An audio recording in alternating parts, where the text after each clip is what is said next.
Hello, everyone. I hope you're having a fantastic night, and thank you for joining us for episode 5, The Happy Neighbors. I am Chris Cologne, and I am the keeper for this foreseeable season of the Mythic Initiative.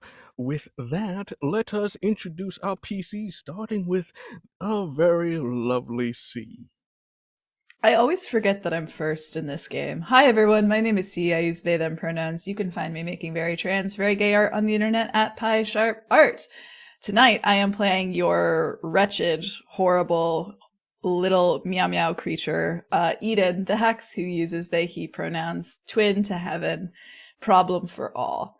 And I will pass things over to my twin, as I mentioned, Vin.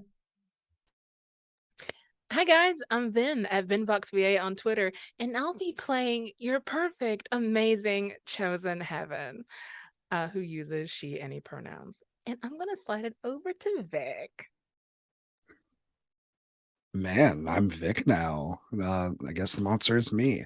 But hi everyone, I'm CJ. I'm sweet and nice and kind, and never forget that. I will be playing the also sweet, nice, and kind, never has done anything wrong a day in their life, not really like a monster at all, kind of like just a person.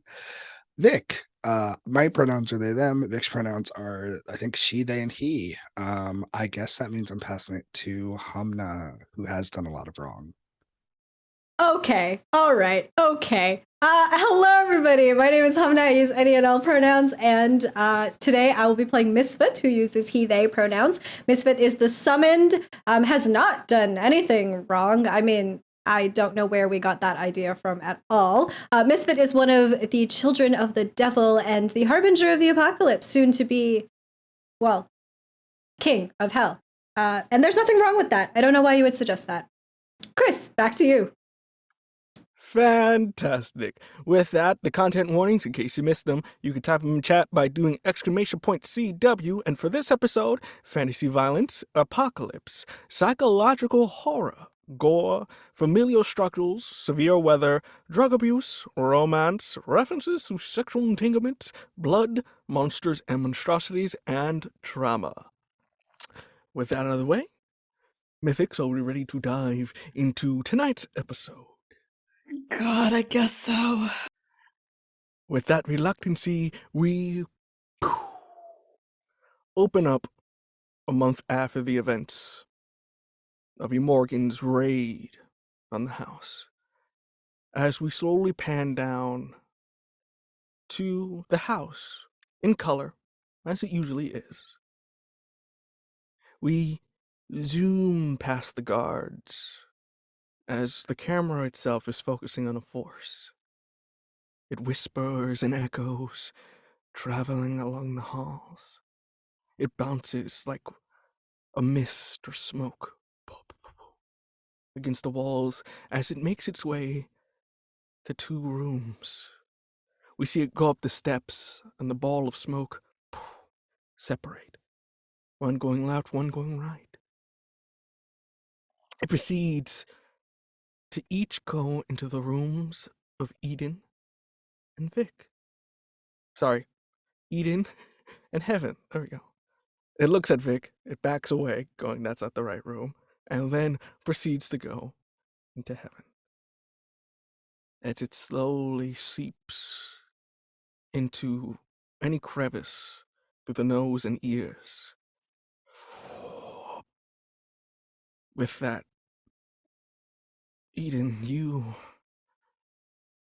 it's almost like a flash of nightmares. It's almost like you find yourself in a storm, trying to hold on to the rudder to court your own chart in this magic that is you.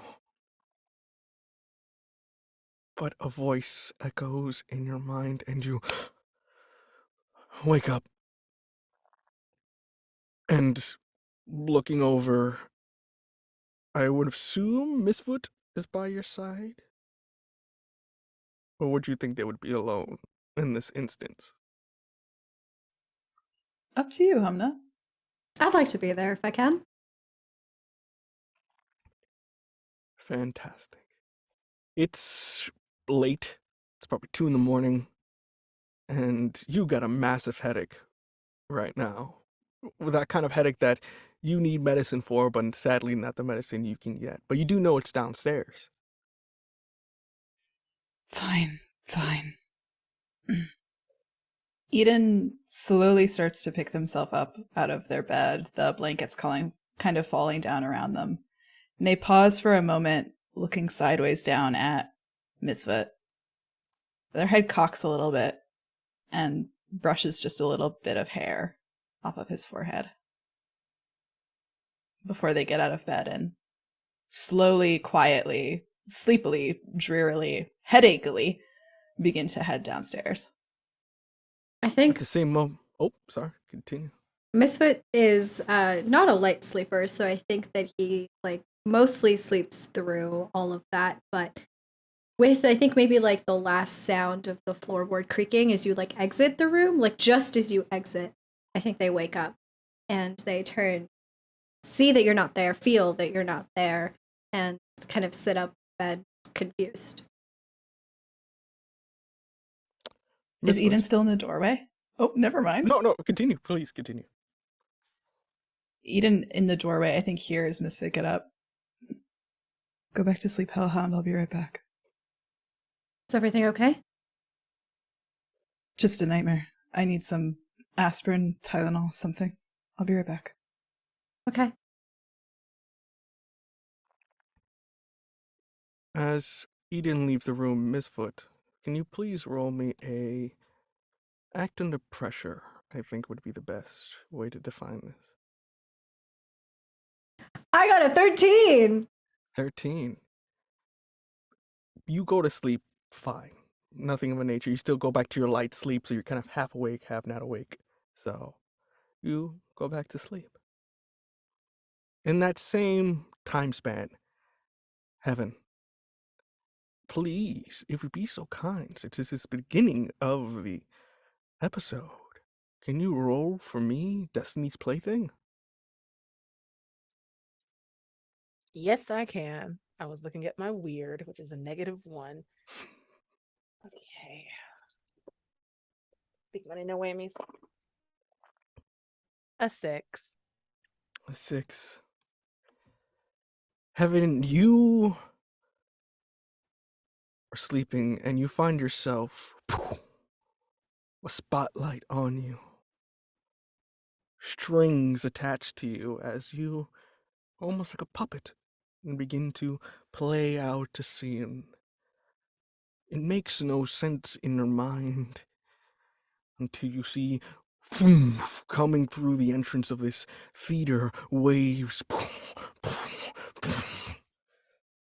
You begin to see that the water is coming up, and as you're about to lose air, you wake up. You have a feeling, yeah, a headache as well, but to be honest, you feel quite famished. A late night snack wouldn't hurt.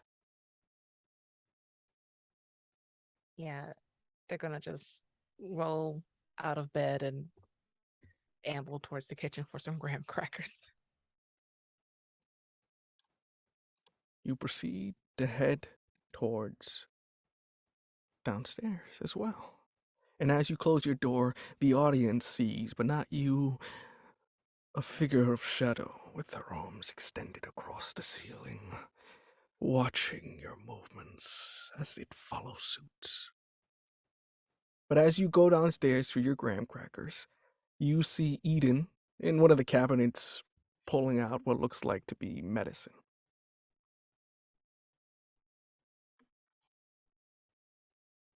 Rough night. Heaven, do you really always need to sneak up on me? What are you doing awake? I'm sorry. I was asking a genuine, caring question, and I wasn't trying to sneak up on you. Yeah, but you always sneak up on me. Since we were kids, you've always been able to sneak up on me. It's weird and freaky. You need to work on your awareness. And they're going through their own cabinet. And I think Eden, in the cabinet also, they pull out a box of graham crackers and kind of slide it across the counter toward Heaven. Thank you. Welcome. You've had the same midnight snack favorite since we were, I don't know, 10? I'm sorry for being consistent. No, you never did like surprises. Oh, Why are you awake? Why are you awake? I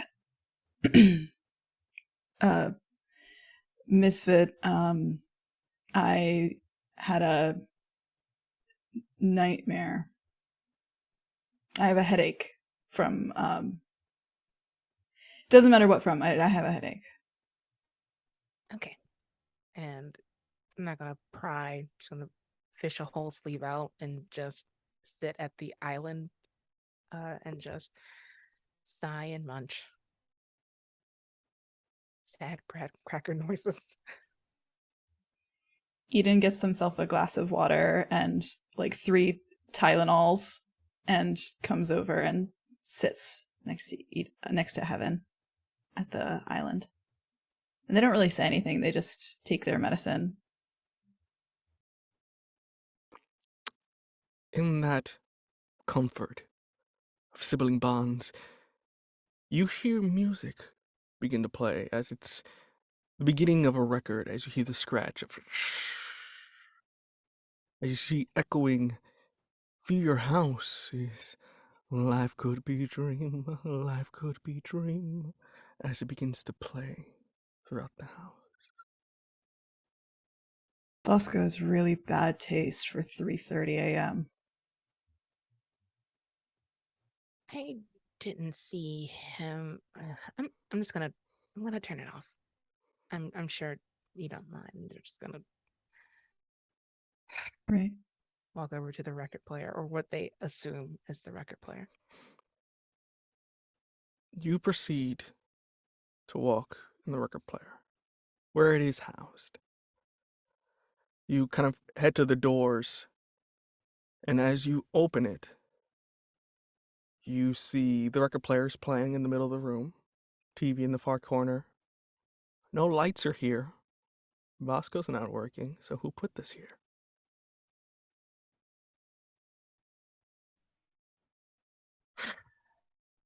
This house is full of bullshit. This house is full of bullshit. This house is full of bullshit. It's just Don't tell me you're still scared of the dark, Heaven. I am not scared of the dark. This house is just very old and has its quirks. And they haven't moved an inch. And Eden makes kind of a big show of like pushing their chair back and standing up, rolling their shoulders. So you don't want me to go in there with you and turn it off? No, I get you don't. No. I would never allow my poor twin to step into the dark alone. Interesting. I could never do that choice to of him. words. Of course you can. And once they are side by side, he starts walking. Who turns off the music player? Eden does. Eden, you take it off. But the music's still playing. Still echoing through the sound system. You soon begin to see the TV turns on, but there's nothing but static. And slowly the camera, the color begins to die out of it. As you see from your hands and the location of the room, it begins to turn into grayscale of black and white. Misfit, not funny. Misfit! And like the last thing that Eden would probably say is like a cut off hiccup of them yelling Misfit. We cut to Misfit that is sleeping. You don't hear anything. You're sleeping sound as a bug. There's nothing at all. The TV stoops. The music gets louder and louder. What do you do?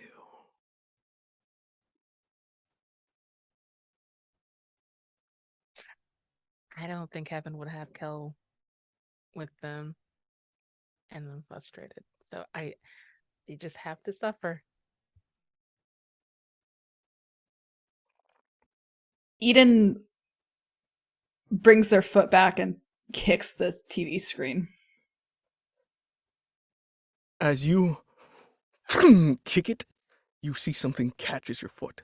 Before you are able to get your foot, as you see a hand of TV static creepily claw-like grab you by your leg and begins to pull as the music gets louder, disoriented, dark, almost guttural, begins to drag you into the TV. Yeah, well now Eden is just flailing and yelling. Specifically again for Misfit and then for Heaven, like trying to grab onto her. Exactly. Heaven is gripped on Eden, trying to pull them away from the TV. You trying to pull, you're getting sucked in. You see another hand grab you, Heaven, by the arm and begins to drag the both of you. The music getting louder, disoriented, your vision beginning to fade. As you can only hear it beating faster and faster before the both of you are sucked away.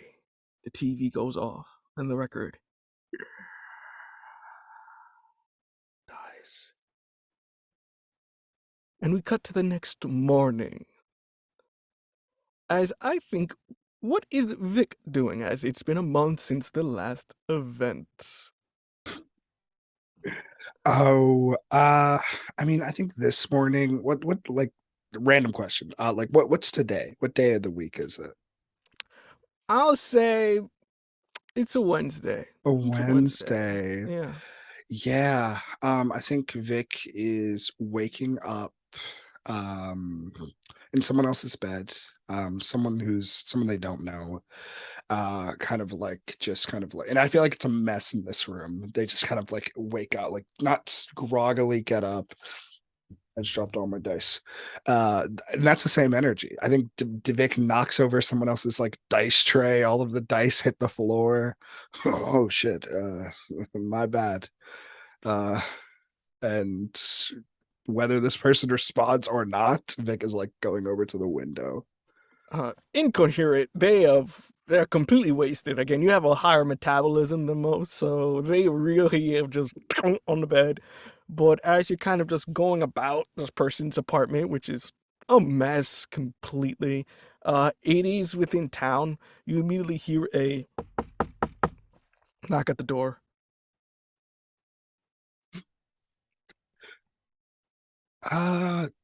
Hello? You hear the very familiar voice of Dale going, "Can you please open up?" Fuck. How do you? No one's home. No one's home. We've been doing surveillance since you went out partying, so we know where. You didn't think we wouldn't know where you would be at all times, especially that you don't sleep in the house, provided. Oh my god. I think Vic. I don't think Vic has like a shirt on, and I think they just kind of like walk over angrily and open the door. What? She goes, you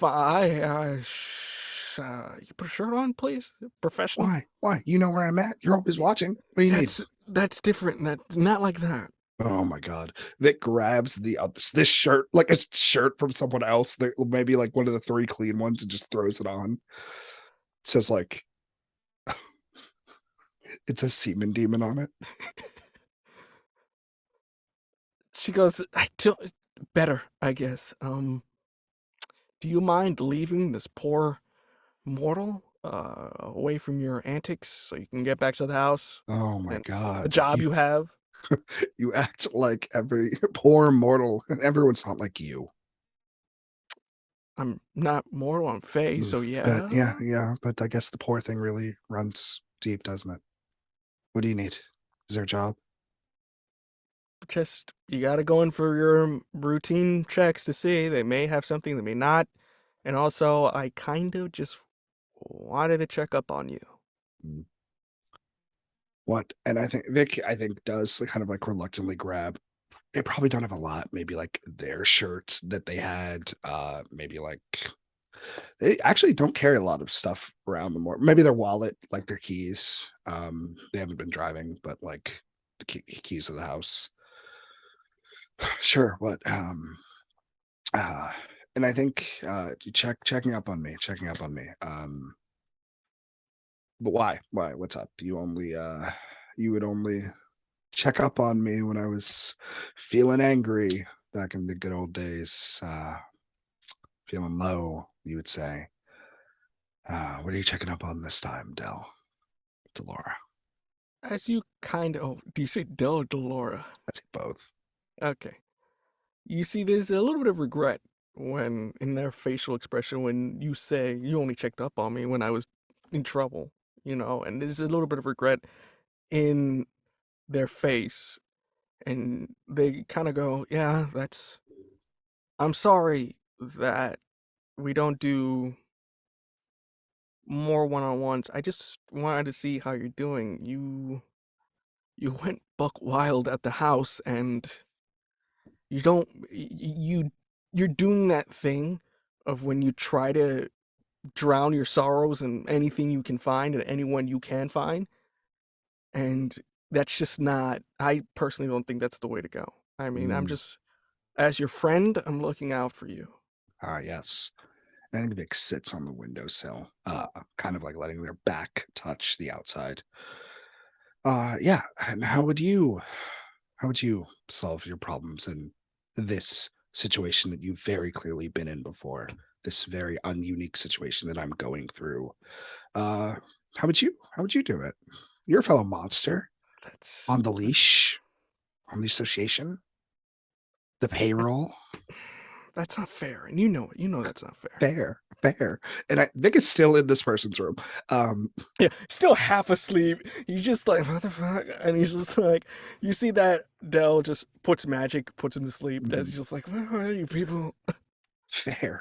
Vic walks over, grabs like a beer, bites it with all four canines, drinks it. Fair. What the fuck is fair, Dell? I have been coasting the line of thinking what's fair, what's unfair, doing this fucked up job where I met you, previous love of my life, the person I was supposed to trust. Not, no. I'm not doing this again. No. Fair. Friends. What is a friend? I know. I already know what you're gonna say. That's why I want to have this conversation because I knew how it was gonna play out. You were gonna do this thing where you give this whole long eulogy of my life is unfair and I'm shackled by the bonds of bureaucracy. Blah blah blah blah. We know that already. It's just I'm concerned about your well-being. You murdered two people. You They hurt weren't people. Yes, fucking people. that was somebody's daughter you killed. Do you understand the implications of who you did kill? Yes, you Okay. killed Victor and he was a AD, but the other person you killed was the equivalent of a royal or of someone of political significance that has already put the agency in the already hot water that they have. You put them into further hot water. Even though she was a fugitive, that was still somebody's daughter, and we are doing our very best to stop the phase from just wreaking havoc on the town, because I know it's something you and your friends don't think about, but there are consequences to your actions. I think Vic is like grabbing the windowsill, kind of their hands outside of the window. So you like for the camera, you would see like them breaking the tiling, just holding back, but Dell can't see it. I'm going to tell you the thing that they told me that night before they let out the Immigrant. Plans change. While me and my friends, the people that are on the field doing what is needed to be done, putting their lives on the line for an oh God, what is it? For an association that is using us. day in and day out. In our house, keeping us under lock and key, watching us with armed guards, no less, because we're dangerous. Danger. You worry about my well-being, Dell. Keep doing that. But know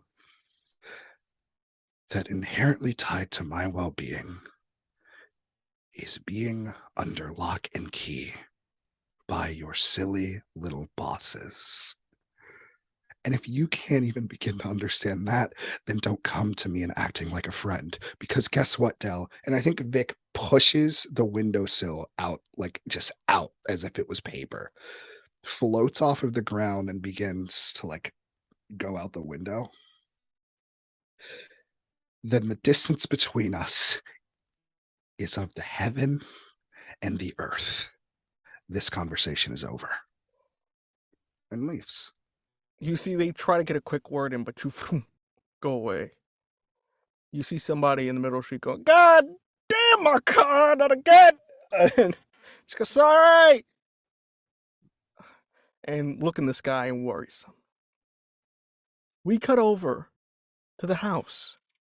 Miss Foot, you are sleeping. You know, even though you were half awake, at some point, you hit that point of like, how did I go to sleep when I was half awake?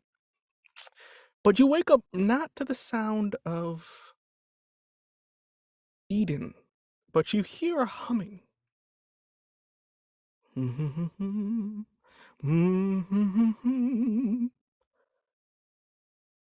As you slowly begin to open your eyes, you're seeing that your room is clean. I mean, it was a little bit messy, especially after last night, but it seems to be tidied up in a very, almost like in the sense of somebody was like an open house. This thing is like clean, floors clean, clothes put away, everything very nice and neat. Misfit kind of like opens his eyes and sits up, no shirt in bed, just like stretches and like looks around at this very neat room. It's like, did Eden? Eden doesn't. And Misfit gets up, I think, and like starts looking for like clean clothes, like something to put on so that they could go outside. And where is the whistling or the humming coming from? From the bathroom within the room you're in. You do also notice there's clothes out for you. Your finest set, pressed, whole 9 yards, clean like no tomorrow. It's very tighty. Does the humming sound like Eden?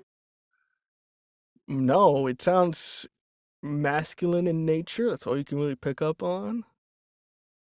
Interesting. And I think hearing that sound, Misfit actually like stops looking for like clothes and things like that, not recognizing the humming. I think he gets his kind of guard up, and he like scrambles around looking for the chain that is usually attached to whatever pants that they're wearing, finds it, just grabs it, I think, and like wraps it around his knuckles, starts to slowly walk over to the bathroom. You slowly creep your way, stealth style. And as your gaze begins to look over sort of the doorway into the bathroom, you see somebody you have not seen for a very long time. Someone that everybody thought was either dead or gone insane or was missing. You see Tia. Tia, your brother, who was originally the Herald, but then mysteriously disappeared. As you see, he is in his demonic form, which even you haven't really seen or remember. As you see, he looks like almost a culmination of various degrees of sand colors. He's chromatic in that nature. As you see sand cleaning up everything, tidying everything up as he's sitting on the side, cleaning up, reading a newspaper. Sort of in the sense of, it almost looks like almost like history book in a sense, or it's like a magazine of, the top pop events that ever happened, as he seems to be reading up or catching up. Kind of putting down the newspaper, you see his glowing right eye compared to his other one, and kind of goes, "Brother, it's been too long." Misfit immediately like flicks out their wrist, their hand that had the chain on it, and wraps it around Thyr's hand. What are you doing here? Don't have to be so hostile, brother. Usually a good hello or how you doing? It's been so long. Did you lose weight? Those are usually the things we ask. What are you doing here? He kind of puts down the magazine very neatly.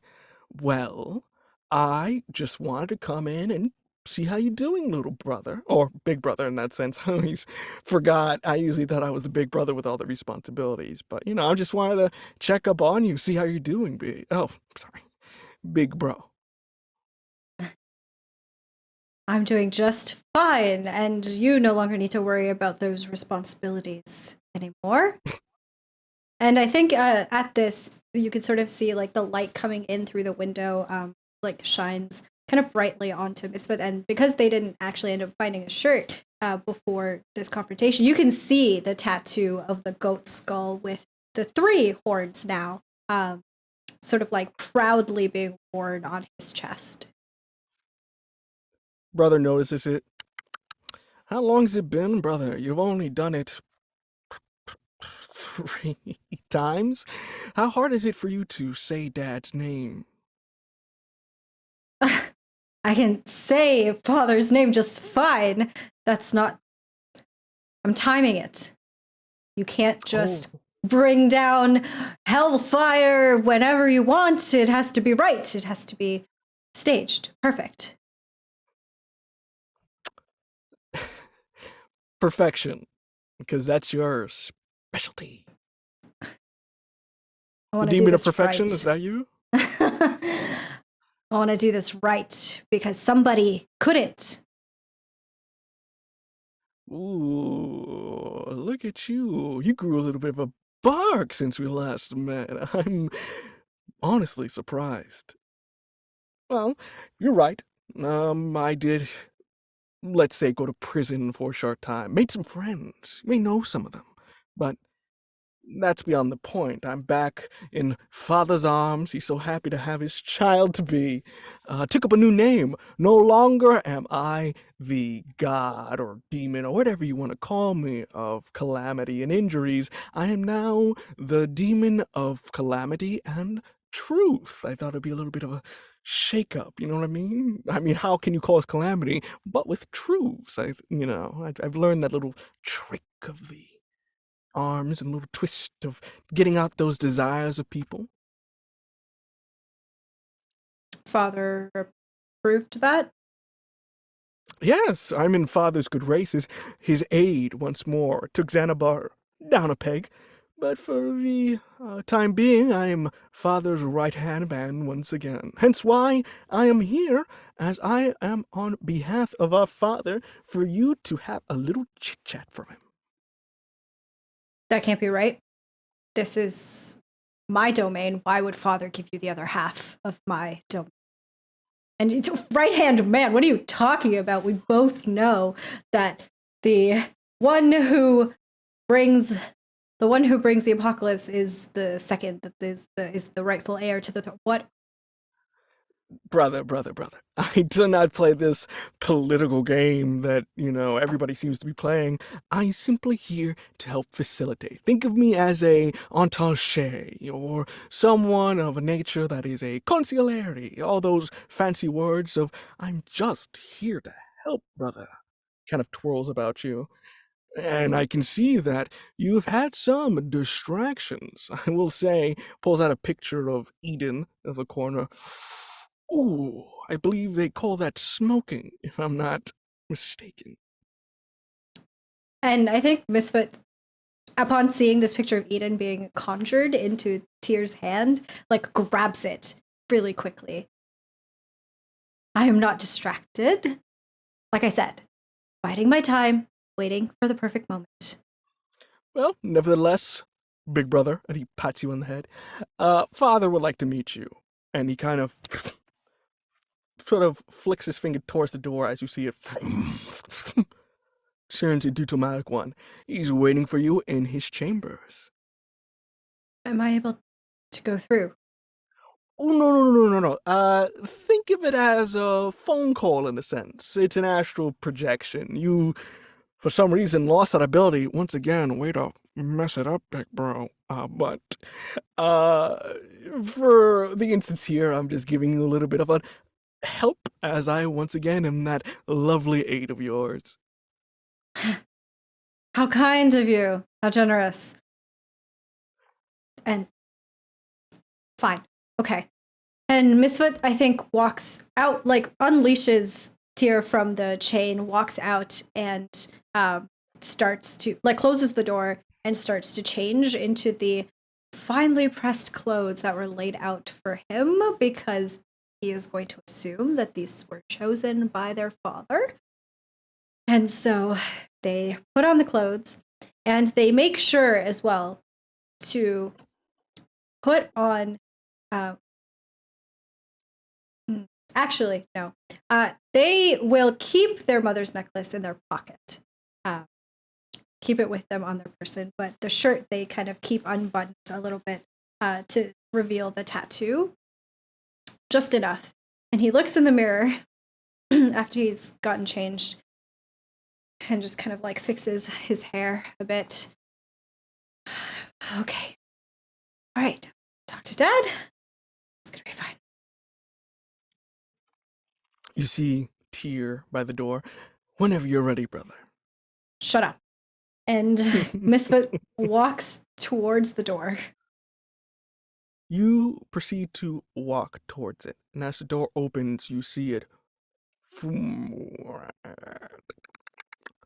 As you do, you see the ground is immediately changed into something of an ancient architect, something similar to what the Ottomans used in their fortifications and their buildings, as you see this sort of very grand design worthy of your father's name.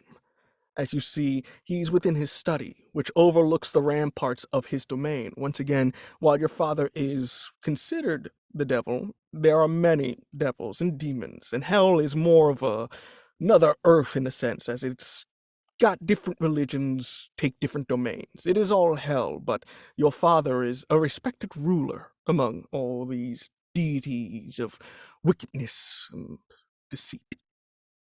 You see your father, ever so imposing, in his royal regalia, which is a mixture of your house colors, which is a mixture of a little bit of red with white and some fur, specifically white around the collar.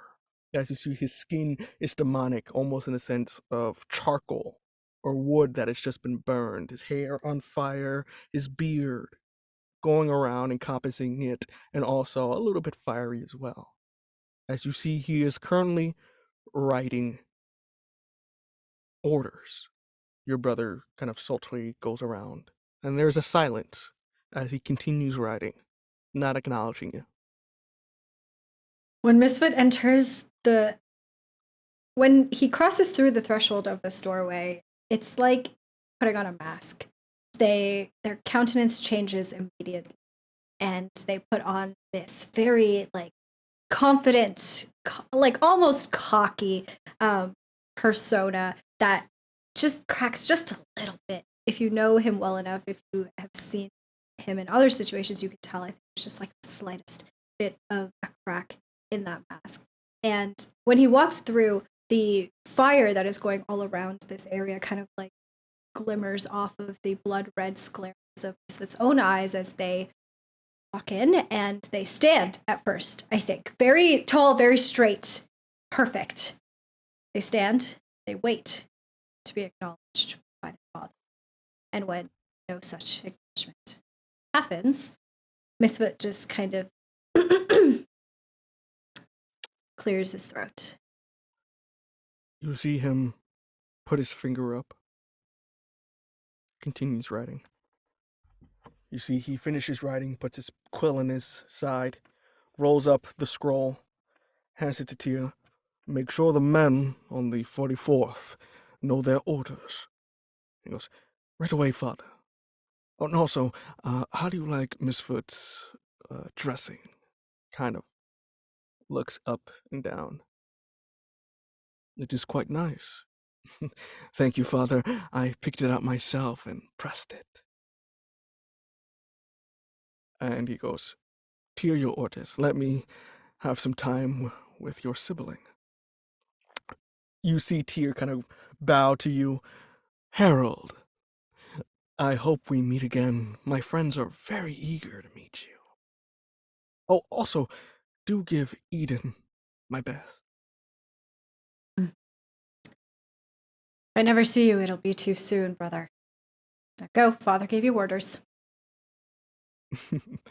You see him jump off the balcony as he begins to go away in a cloud of sand. You see your father. No emotion, you can't read. It's like reading a sphinx. You don't know what he's thinking in his mind as he doesn't move, drinks a sip of his wine. You care to explain to me why the apocalypse has not been ushered in yet? I feel that it's been more than ample time given to a person of your status. Father, it's so nice to see you again after so long. We've been apart for what? It's been months, years, maybe even. It's so hard to tell down on Earth, up on Earth, I suppose. How long it's been? I'm the gift that you gave me has been amazing to have. I've been, as I was telling Tyr before he left, I've been biding my time and waiting for a grand moment, the perfect stage to usher in the apocalypse to something so that people will remember your name, my name, our family's name in their last moments. I don't want to just usher in the apocalypse today or tomorrow. That seems rushed. Miss Vogt, can you please roll a manipulate somebody? I try my best. No! I got a 6. Your father reads every move and intention.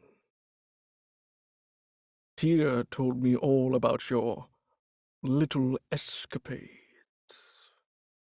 Whoever these AD are, they do not seem to be enemies of our house. Hence, why do you make them to be? They have been just playthings, really, Father. Nothing more than And that. you have time for playthings.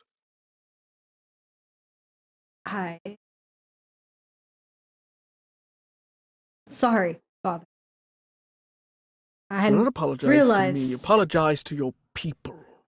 Apologize to the brothers and sisters out there fighting a war in your name, for our name, for your mother's name.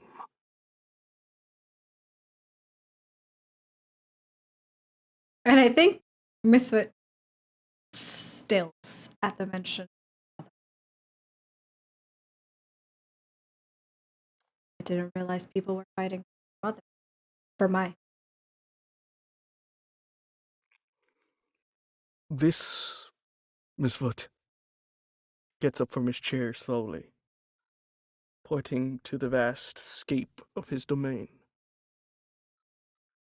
Was all built upon your mother's idea for a better, more orderly world. Many see demons and devils as creatures of chaos, lies, and deceit, but that is not what we are. We are order. We are concrete truth. Tia understands this. Xanabar as well, along with your countless other siblings. They understand what duty is. They understand what order is. But you seem distracted, my son. I feel you spend too much time with these mortals to truly understand the value or importance of your mission. No, That I've been cultivating a following of my own, Father. Over on Earth, it's not a distraction, but merely practice, skills. gaining the skills necessary to rule here. I have a cult over on Earth. Many people follow me and worship me. That was all just for later, for practice. Oh, I've met some of your cult followers. Apparently, you have not been seen around for quite some while, so such good stewardship you are showing in your maintenance of a crew of rabbly humans that want the world to end because their lives are so insufferable. Was what some of my court, the lords of the domain, were getting restless. I'm trying to keep them quelled for you. But if you do not take your mantle seriously, and you do not usher in the apocalypse soon, a new successor will be chosen. That's not necessary. I can do it. I can do it. I just need... I didn't realize that it was so urgent. I can assure you, Father, I can assure you that I have this under control, and that I can usher in the apocalypse as soon as possible. When would it please you, my lord, to do so?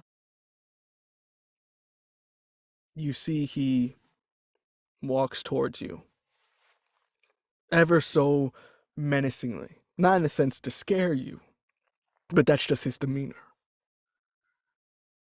You see he puts a hand on your shoulder and looks you in the eyes. My son, be quick about it. Whatever distractions you have, untether yourself from them. For they are fleeting, and we are eternal. You must, how they say, straighten up and fly right. Your future is ahead of you. You're on the cusp of ruling a domain greater than anything that has been seen before. Soon you will be married to another family. You will continue the dynasty in our name. You will make sure our name is cemented into the world. For this is the purpose that you and all your siblings have. I've given you ample time to discover yourself and to experiment. But now it is time for concrete evidence. Father. Hurry. I'm sorry to interrupt. We are eternal. Is there a way to bring something with us after? What do you mean bring something with you? As he inquires of like, what are you talking about? Everything is meant to end. Everything is meant to end in order to usher in a new beginning, my new beginning. What if I wanted to bring a souvenir from before with me? Son, trinkets are beyond royalty, whether they be inanimate or alive. Think of it as a trophy of our victory. And I think just to make it clear, Misfit is trying so hard to use language and to talk in a way that circumvents his true feelings, because they know that their father would not approve. They know that this is not in line with what their father wants for him. And so he's trying really hard to mask that, to hide his true feelings at this moment. And in case it's not clear, he's talking about Eden. He wants Eden to survive the apocalypse with them. You see your father give a little bit of a smirk. But of course, my son, this is battle, this is war. Trophies are also taken. Take as you please. not too much. But be careful what you choose, my son. For the smallest of things or the prettiest birds can destroy a house as easy as any catapult. Wise words as always, father. I will choose my trophy wisely. And about the marriage, I thought maybe we could reevaluate that. A king doesn't need a partner to rule with, right? But What's yet he needs stronger? trophies. It's a sign of strength, a sign that I am not we, our house. It's not to be We trifled will not with. have this discussion, Miss Wood, now. First, complete your task, and then terms of marriage can be discussed, though I have found various suitors that I feel are worthy of your affection. And as you do, you see through the door, Xanabar kind of comes in. You see he's in armor, covered in what looks like to be demonic blood. He goes, "Hey, Father... Misfoot?" Hey, miss me? You see your father go, Xanabar. Come, Misfoot. You are running out of time, so I suggest you leave. To not be rude, my son, but to, in a not so formal sense, we are dealing with rebels on the outskirts. Xanabar is giving them a run for it, as you see another compliment is given to your siblings, not you. And he kind of goes, Father, it's not anything really. No, son. Take pride in your accomplishments. Misfoot, I cannot wait for you to realize your potential. Yes, father. I will do my best for you as always. You see... And of course, if you ever need me for anything, to help with any of these wars, any of quelling any of these rebellions, you know that I am ready, right? You see, he goes, yes, Misfoot. You'll have countless conquests in your time soon enough. Xanabar, come, my boy. Regale me with your tales. Right. I will see you soon. Then, father. You see Xanabar kind of walking towards you. He's like, sorry. And he's just like, not like he's like, I'm sorry. Kind of. And Misfit, I think, walks to the door. And as he does so, I think he like puts his hands in his pockets, and with the pocket that has his mother's necklace, and just kind of like, grips it really, really tightly in their hands, and like is rubbing it as they walk through the threshold back to Earth, knowing that it's a one-way trip. As you can hear just the light echo, not a full laughter, boastful, but something that makes your father chuckle ever so slightly as you walk through the door. As you get through, you see Vasco going, where the fuck did they go? How did they fucking leave? And just like, he's panicking inside your room. Just like, When Misfit shows up, I think he isn't expecting to see Vasco, and when they see him, they're just like, Vasco, what the fuck are you doing in my room? Get out! oh, Get out! Geez. Get out! We have a problem. We always have problems. Just get the fuck out. It's Eden in heaven. What happened?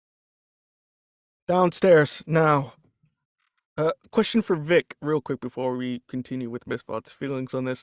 Did you head back to the house, or you just... Yeah, flying that's about? where begrudgingly Vic would have went home. I would have said you would have been downstairs at this point, or I already had this conversation Okay, with that's fine. Vasco. So you're in the room. Miss Fott, what are you feeling, and what are you doing in this situation? So overwhelmed. So many things are happening all at once. Please, can a devil not get some rest? Misfit is, I think, feeling extremely, I think more than anything is feeling extremely insecure and very like they were not seen and not loved. And now they are worried about Eden and Heaven as well. And so it's just kind of a lot. It's just a lot all at once. So he runs downstairs when Vasco says down. You begin to go downstairs. You see Vic is in the room as well, and you see laid out across the floor, both of them, devoid of any color whatsoever. Almost like they're dead or they're already dead. You see Eden and Heaven laid out. Vic, what? I assume because Vic is down here already. Vic, what happened? Are they don't okay? know. I just got here. And I think Misfit goes down and to where Eden is lying down and just kind of like gently scoops him up into their arms and just goes and like shakes them gently. Hey. I think Heaven is already in Vic's arms and she's just lifeless. Nothing moving. Hold it on. is like they are dead. Yeah, so like no breathing, no heartbeat. They are breathing, but it's a sense of they're moving, they're not in control of anything. It's almost again lifeless. You can still hear somewhat of a breath, but for the most part, they're not coherent. Hey, what's going on? Vasco, what's happening? He said, let me just real quick, do you mind? And he kind of just like kneeling next to you. He looks like he wants to investigate just for any medical or magical purposes here, but he wants the okay from you. You know what I mean? Who are you talking to? Misfoot. For the both of you, I guess, because he's looking at both of you. Misfoot will allow Vasco to examine Eden, but will not let Eden go. So you're gonna have to do it around Misfoot. Same with Vic. With that, he's like, okay, and he just like, if you don't mind, you just move your arm to the left there. And it's just a very weird game twister. You see as he does his almost autopsy or a little bit of a, studying it, he catches something and immediately reacts back and goes, "Ay, Dios mío."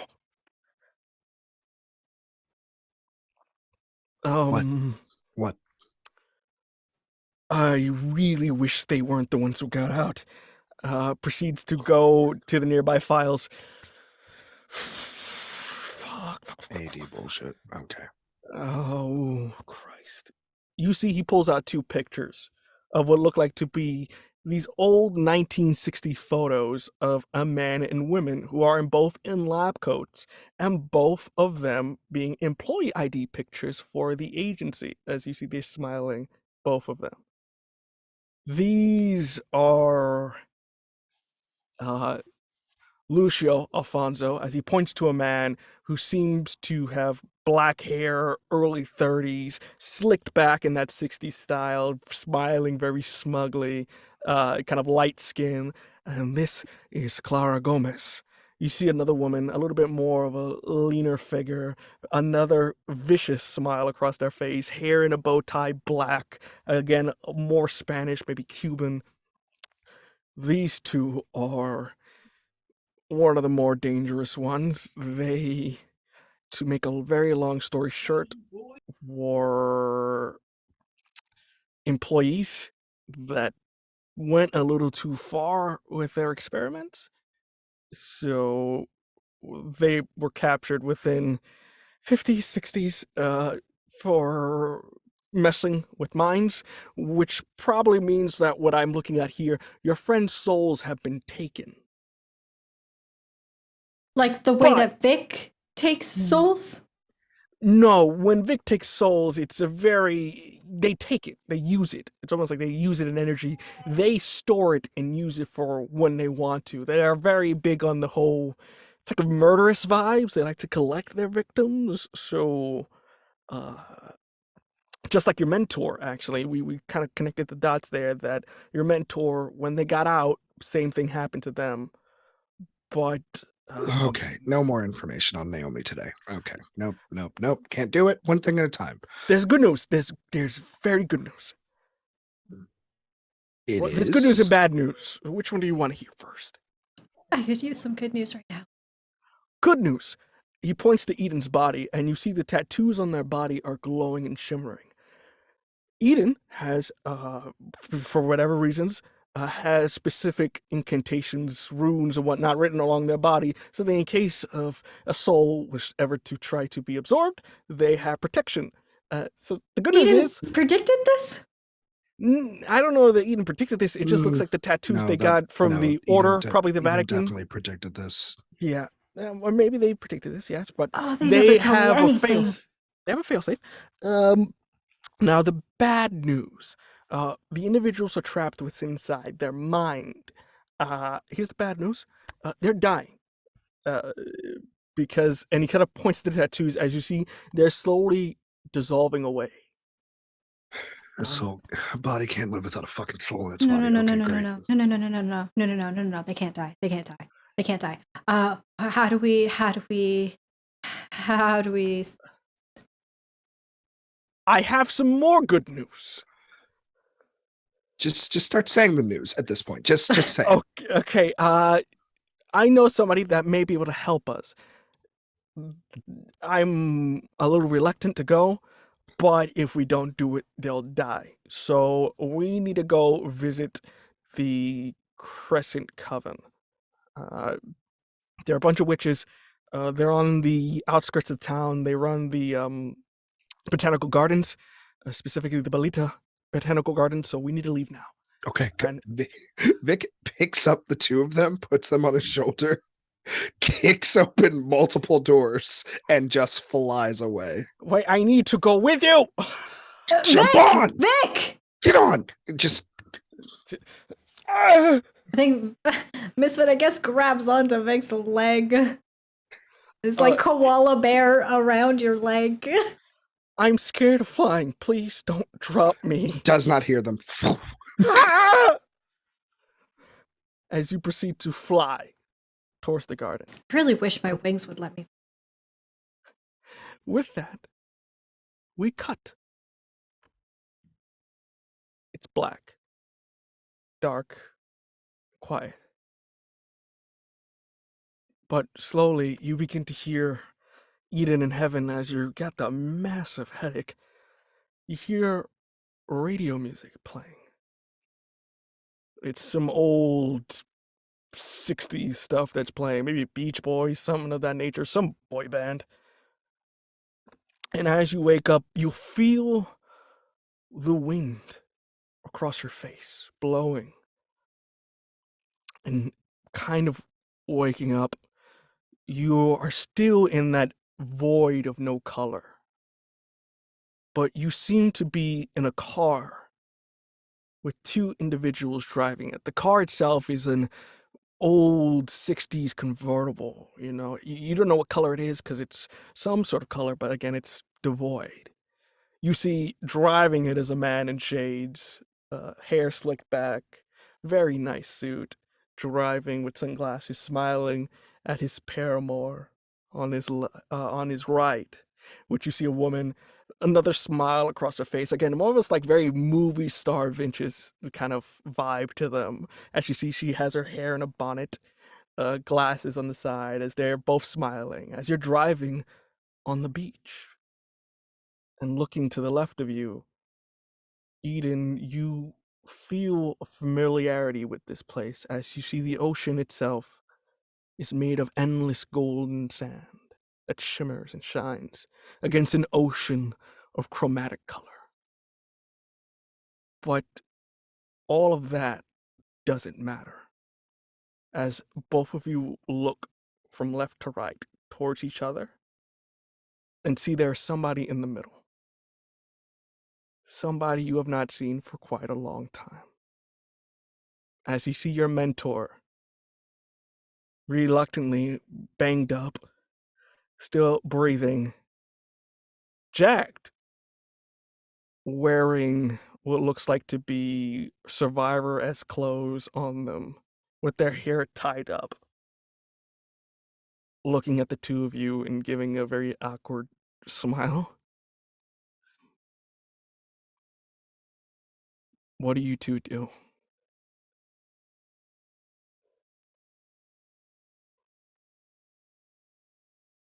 Um, Heaven is speechless.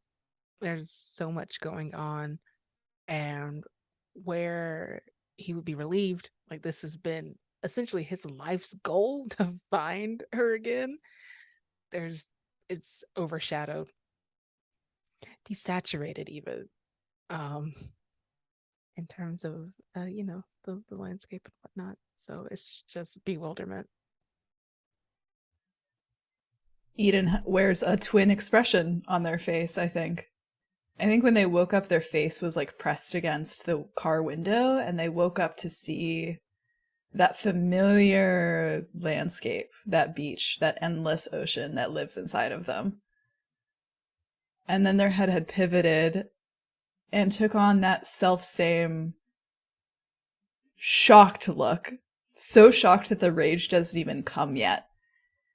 And I think they just tilt their head, like eyes growing wider and wider. They almost like move backward as their hand like lifts up off of the seat and goes to like touch Naomi's face to see if she's real, to see if she's really there. You extend your hand, and as you touch it, you feel the softness of that skin. You see a tear comes out of her eye, and she goes, "It's been so long. The both of you grew up. Oh my God. How? How? It's a long story." How fucking dare you? And Eden brings their hand back and punches her in the face. Can you roll kick some ass for me, please? Couldn't stop it. Too I surprised. have a -1 to 6. Damn it, we rolling sixes tonight, my friends. With that, you're like, "You son of a," and you go to just hit them. You see the driver goes, "Wow, wow, wow, wow, wow," and you see a tentacle appear from their back, puts it back down, holding it down, goes back in their body. "That's not very nice, Eden. Dear Lord, you have poor manners." And you see the woman on the side. "Gave me such a fright. Oh my God. Let's not do the family drama in the back, please." "No, that's right, dear. Oh, it is such a pleasure to meet all of you. I thought having you all in the back here would be a happy family reunion. Apparently, it's not." Eden just got tentacled. Debatable. Eden just got tentacled. And even so, they have not taken their eyes off of Naomi's face. Their eyes are trained on her so hard that it almost feels like the color is coming back into them with the intensity that they're staring at her. And they just, like, if looks could kill, right? How dare you show your fucking face back here? It's a long story. It's not. I didn't just leave you all, okay? You misunderstand. You should have stayed gone. Eden, that's very hurtful. You've always been like this. Just take a step back, count to 10 like I taught Vic, and you should be fine. Just count to 10. Oh, just count to 10? That bullshit might work on Vic, but it has never worked on me, Naomi. And to be fair, it's never fucking worked on them either. Heaven, please help me out. You're great. You're real. Yes, I'm real. Let us move past this point of a very scientific observational point of I am real. You're gray. I'm gray. He's gray. We're all, except and like their finger kind of points into the glass. We weren't in a very good situation, so I can't necessarily be the rational person you need me to be. You always needed me to be. So, hi. I missed you. I've missed you too, child. You have no idea what the past 7 years have been like. It has been complete and utter hell for me, but I'm glad We're all together. How's Vic and Misfoot? I haven't seen them yet. Are they? You've grown muscles. Oh my god. Get their fucking names out of your mouth. Have they changed their names? I'm sorry. I don't. Do they call themselves something else now? Don't play with me, Naomi. What is happening? You see, well, you see almost something Gore on their mouth in the sense of manifestation of some sort of muffle to keep their mouth from talking, and you hear the man in front, not too fast. We don't give all the way to secrets. First off, allow me to introduce myself. As you see, he's driving with one hand, puts his hand in the back to extend for a handshake to whoever can take it. Lucio Afonso, pleasure to meet you.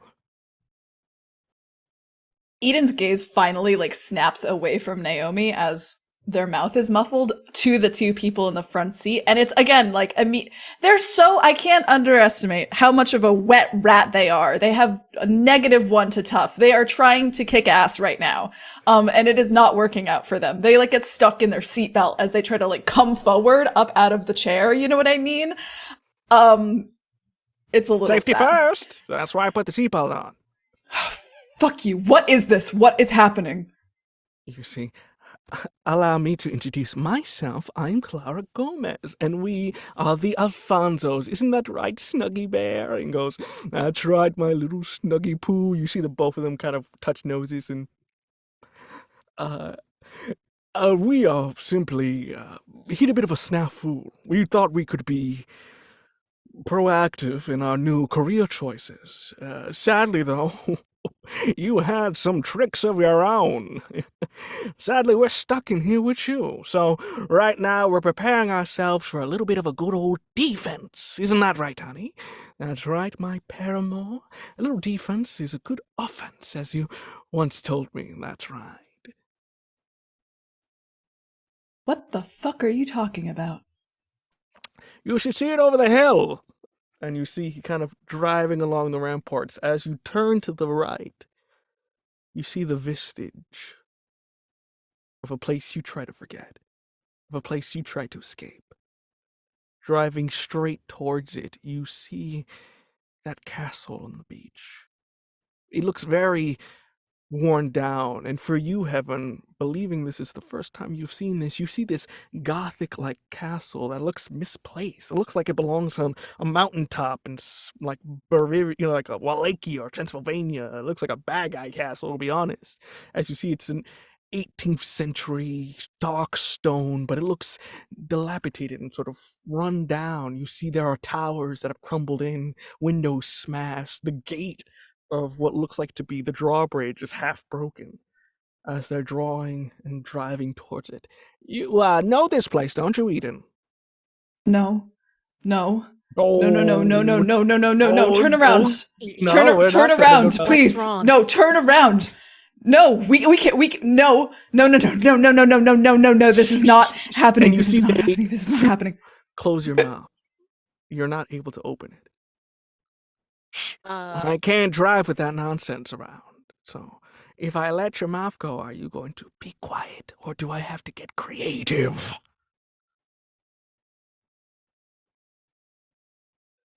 Creative it is. We'll keep that mouth shut for a little bit, but we're going to be taking up a little bit of a residence in your home, if you don't mind. We find that the architecture here is quite splendid, and we also wanted some beachside property. We never had that for our honeymoon, honey. And she goes, that's quite right. We are very generous for the home you've given us, and we will make sure it is prepared for your friends. Eden doesn't very, very rarely looks desperate. They are leaning over past Naomi and looking into Heaven's eyes with a kind of desperation you have not seen on their face in years. so what is on Eden's mouth? Is something that can be removed or manipulated? It's just closed. That's it. It's all closed. For Naomi, there's something almost like tar, liquidy kind of thing around them. But Mhm. for Eden, it's just closed. They shut their mouth. I don't know. You can just tell me you can do something. They're making wild gestures. You see that driving in the back looking, we don't want to spoil that surprise yet. You got a bunch of secrets in here, Eden, some very juicy ones. We do say we love some good gossip, don't we, honey? That's right, Lucio. We can't wait to show it to the world.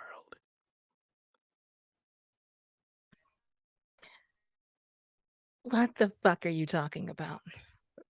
We do a little bit of playwriting in our spare time. We wrote a little bit of a play that we're hoping to put together in this home.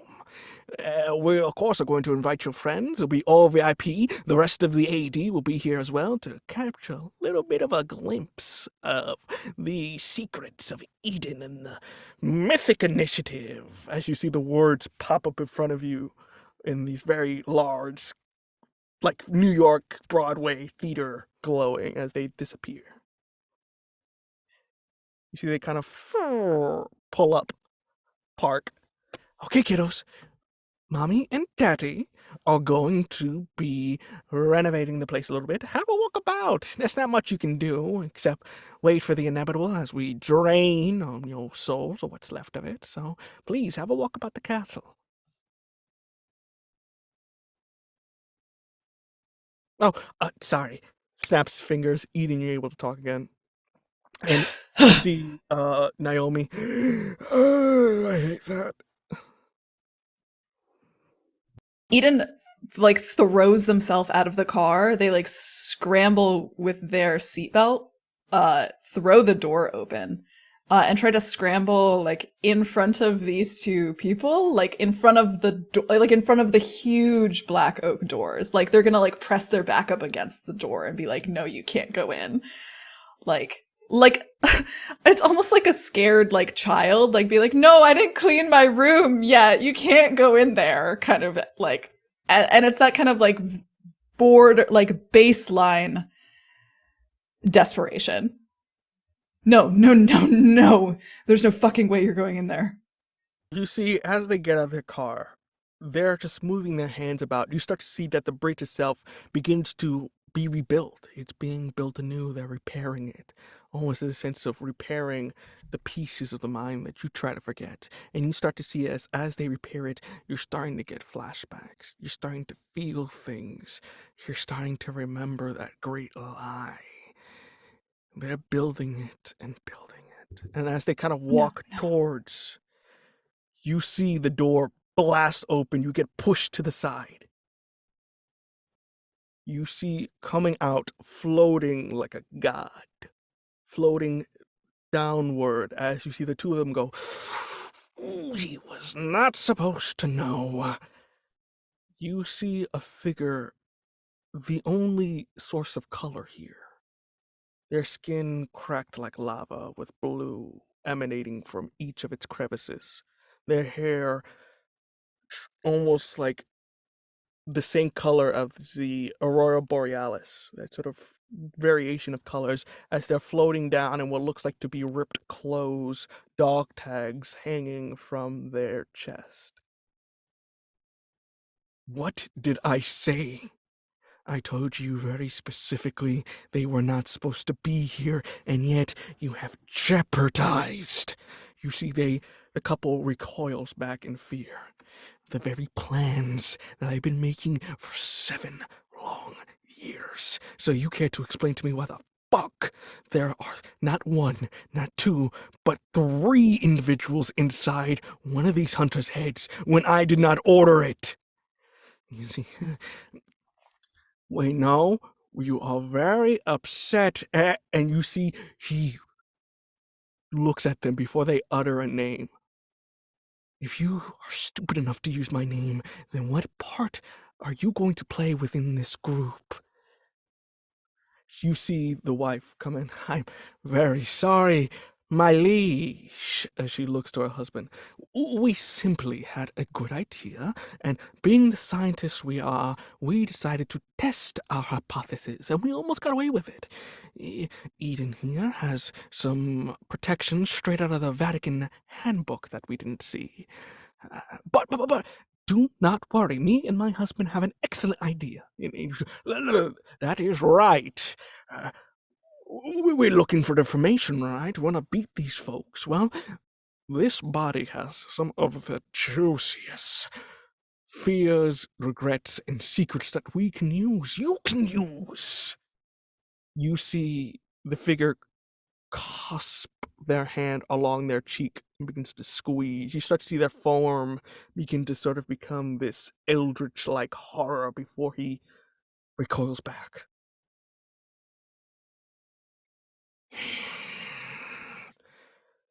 Invite the others. I'm gonna try to clean up your fucking mess. Take Naomi. Leave me with the other two. Don't speak. Don't say a word. Just take. Repair this place. It's a fucking dump. You see they immediately snap their fingers. They disappear. Naomi goes around as well. The car eviscerates.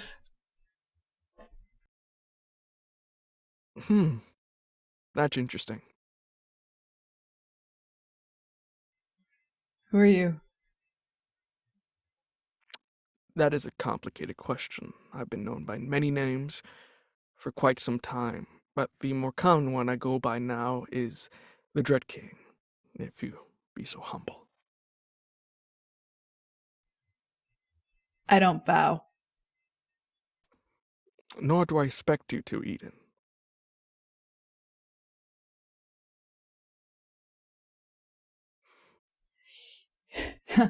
You don't want them here. I don't want them here. What do you say we make an arrangement to just nullify whatever plan is happening here? Get everyone out of my brain. You take your 2 AD back.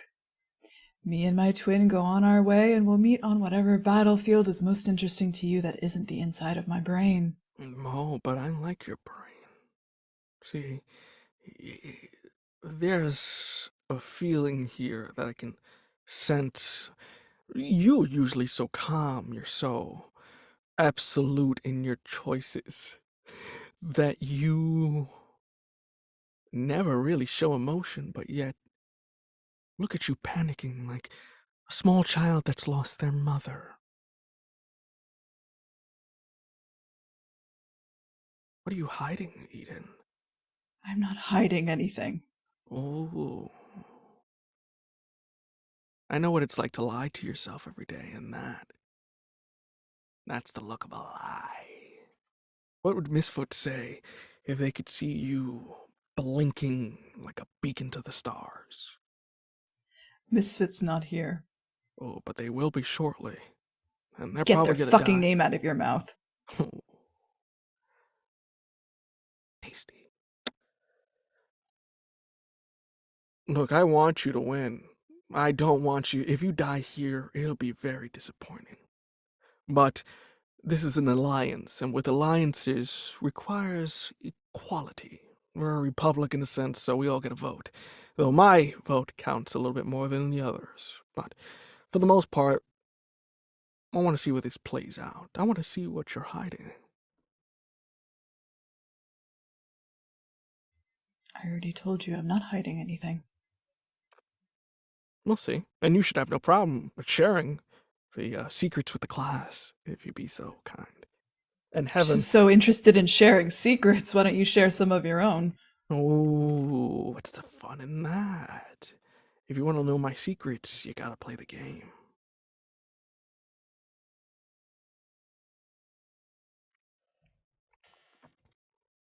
And Eden Heaven, looks sideways at Heaven. so lovely. It's too bad Kelgar's not here with you. I think he would have helped you in this instance. You're muted. You're muted. I'm muted. Are you two done bantering? I thought that was really cool if it was like a comic book or something. Not really my style because books don't necessarily need pictures to be engaging. I don't understand how Eden can die inside their brain. You So- see, he almost shows you a diagram of your two bodies. They're eating away. It's what they do. They belong to what you would refer to as a deity who travels along the planes of existence. Goes by the name of Telgar, the Eater of Dreams.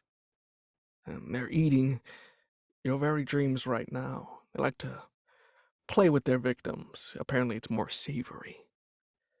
But they're eating you slowly, and with Eden having absolutely no control of their magic, when your friends get here, they're gonna get sucked right in.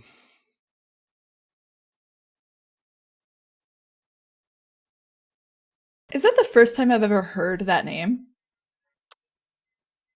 Give me just a roll sharp real quick. It's just a quick sharp.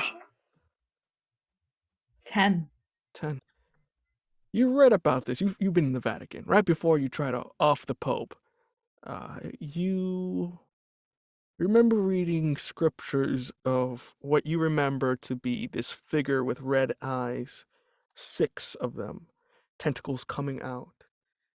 It is an entity that has been around for as long as mortals can remember, choosing people as its heralds to consume life, to consume dream, as that is the most powerful of all magics.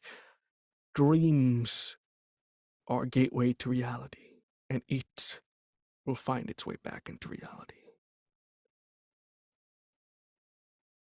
Uh-huh. Eden is, again, completely taken aback and trying desperately to compose themselves. Really? You know what's gonna happen, if that's true? Sure, maybe we all get eaten. Maybe they all get sucked in. You think you can get out? You think it won't eat you too? You think it won't eat them? Your friends that just left? You think it won't eat fucking everything in here? Think you're safe? You see there's a smile on his face.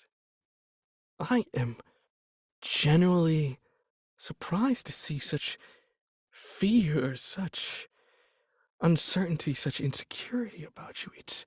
It's amazing, really. It should be studied. I thought one of Naomi's children would have had a little bit more resolve. Apparently not. Naomi is not my mother. That's not what they think.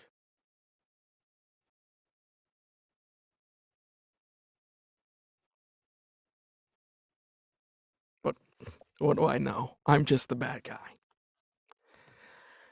Well, as much as this chat is very lovely, and as much as I would love to talk to you about your insecurities, your problems, and everything that's fucked up with you inside of this mind that you call a happy place, I have things to do, I have people to kill, and sadly, you're not on that list at the moment. But hey, I am praying and hoping for your success. The last thing I want to do is for you to die to these nitwits. But then again, if they win, I win. Have a happy day at the beach. Proceeds to fly away.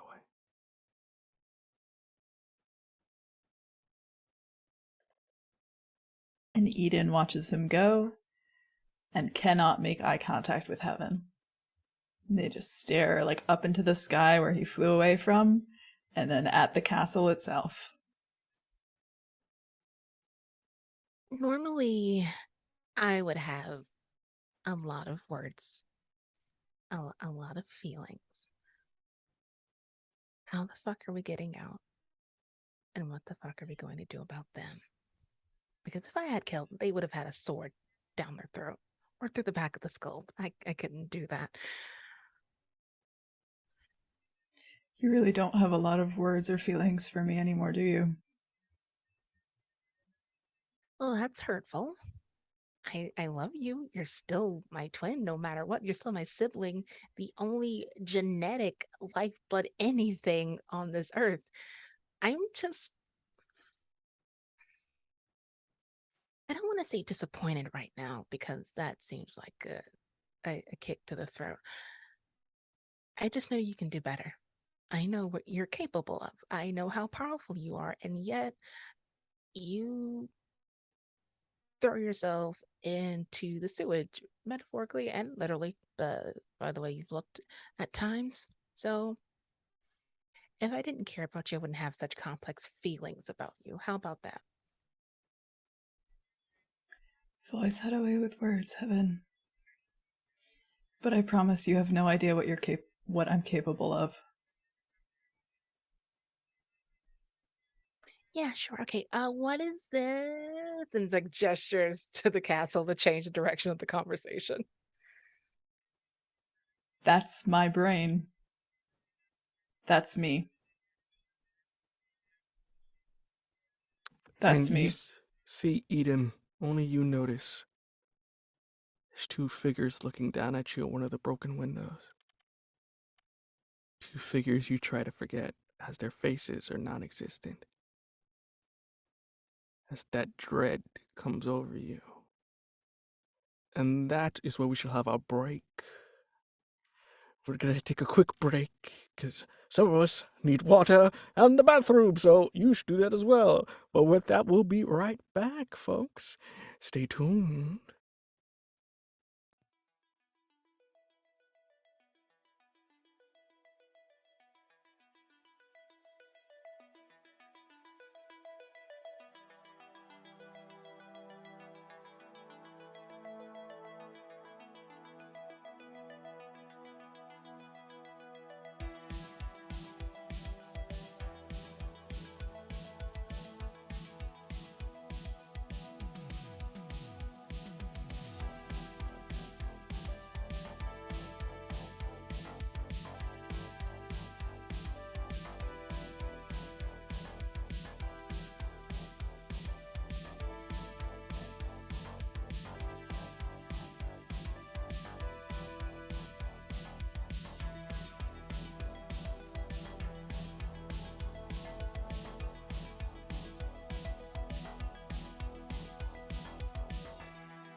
Hello, good evening, and welcome back to episode 5 of the Mythic Initiative. Let us get into it. We cut from the beach back to normal day. It's probably about afternoon at this point, maybe 2 o'clock, as the Florida heat, it's again probably April at this point. Spring is coming in, and for Florida, that's just summer. So it's just summer, and slightly cooler summer. But now we're in summer. It's hot, and with that, you guys fly down out of the way because as you reach this place, this botanical garden, specifically it is called the Belita Botanical Gardens. You know this to be a place that is just it's a cute little place. You ever want to take somebody on a date? Hey, let's go walk and see some flowers, or especially for those botany students who want to study all those plants, it's a great place as well, or just a good old tourist attraction. But underneath it, you do know that this is a place of healing for many, as it is home to the Coven of the Crescent Moon. From what you've heard, these guys used to be curators but broke off as they felt that the curators are being a little bit, they've forgotten what their mission is to heal the world rather than cage it. And with that, they dedicate themselves to healing people, no matter where they come from or what they have done. You see, as you land down, the place is packed. Again, people are kind of coming in and out, parked cars. And with that, Vasco kind of gestures you guys to come with him. So he seems very reluctant to enter this place. You can feel a sense of anxiety entering here from him, as he doesn't, you can see he doesn't want to be here, but he has to. There's also looks of confusion from people because you're carrying 2 bodies that are just slumped. So people are just looking at you and then look away as Mystery kind of intimidates. But as you guys walk into it, you see its luscious green, and you see currently there is a woman, looks like to be in about her early 50s, brown skin, wearing what looks like to be clothes with a little bit of a handkerchief all over here in sort of these beige colors, giving a demonstration of one of the flowers. You see that she is talking about a specific, looks like to be some sort of rose that seems to be not in the sunlight, unlike its other brethren within its pack growing. And as she's sort of giving it, you see that she's trying to complete a phrase, but before she's able to finish it, you see Vasco interrupt and say, "It is those left in the dark that are the ones that tend to grow the most beautiful in the sun." You see the tourists kind of look back, and you see the woman look with almost like a professorly correct knowledge or head nod. She snaps her fingers and takes one of the employees. "Can you please take these other people to show them the mariposas?" You see, person nods. You see, she walks up. "Vasco, it is very good to see you again." Vasco kind of goes, "I'm not here for healing. I'm kind of over that Kiva. Let me introduce you. Vic and Misfoot." You see the woman extends their hand out. Misfit will shake it. "It is a pleasure to see you. Welcome to the Botanical Gardens. Though, why are there 2 unconscious bodies being flaunted around?" Costume. You see, Vasco, you don't have to lie. I'm not fucking lying. I'm telling a bad joke because we're in a fucking crisis. Oh, Not to cut this short, whatever this is, but we are kind of on a time limit. We are kind of on a clock. These 2 need your help. Vasco says that you can help. Vasco looks over. "It's Telrog. Telrog. A name I've not heard in quite some time. Follow me. She proceeds to walk into what looks like to be like a main atrium or kind of like a hub where they would guide people of like, hey, these are the best places to go. And as they sort of take you, go downstairs, you enter what looks like to be a sort of tunnel system. Going through, it's dug in, it's very well made. There are runes for protections. And as you turn the corner, you see what looks like to be almost like a makeshift clinic or hospital. You see individuals of all manners of monstrosity being healed, treated, and are given almost in a sense of like what's the word? Like physical assistance or helping them get back on their feet.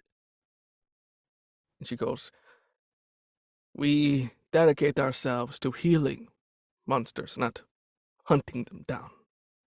You see Vesco, I don't want philosophy here. Can you just help? Seems We like can your philosophy is good. It's fine. Can you just help, please? No riddles, no vague wisdom from the ancients. Can you just, please? Can you help them? You see Kivik go, I can. And I do like this one. Points to you, Vic. Set them on the table here. You see they wave their hand, a stone comes up. In the middle, there seems to be two makeshift stones that expand out onto tables. Yeah, Vic drops the wet rat onto a table and then gently places heaven down. Hey, you, be careful. Literally. They're fine. And Misfit goes to check Eden's head. Bleeding from the head. No! It's fine. It's fine. You see that she begins to circle around the two of them as you see their bodies begin to float. It is a classic case of mind manipulation. It seems that your friend here, pointing to Eden, has some rather nasty traps in case anyone tries to take their soul. But it looks like that is deteriorating. What is it that you want me to do, Vasco? Do I have to spell it out? Just Yes. You need to put them inside. What? Hold on, I thought we were getting them out. Yeah, wait, what? Yeah, no, yeah, you do need to spell this out. What the fuck are you talking about, Vasco? It's complicated. Telrog he eats dreams, so you can't bring it out because then that has the risk of bringing him out in case he's in there. And that's a whole 9 yards. Okay, so we don't bring Telrog out, we bring Eden and Heaven out. It's not simple. That's, again, there are 4 people inside one mind. And if we're just picking something out, you can end up switching out souls so the couple can have a physical manifestation in this world, and then we're really fucked. Oh, great. Fine, whatever. What? So we need to go in there, kill them, come back to fucking put Eden's soul in a jar. What do we need to do? Kiva kind of goes, I will put the 2 of you inside the mind of Eden. Yes, that's Eden. From there, you will be within their domain, which is going to get a little tricky. You're going to need to get Eden, whose mind it is, to gain control if they can. How do we do Because clearly there's something within it. They feed off of regret. They feed off of fear. So you need to help them overcome it. that? Oh, There's a God, they must be guardian. having a buffet. There's a guardian. There's a what?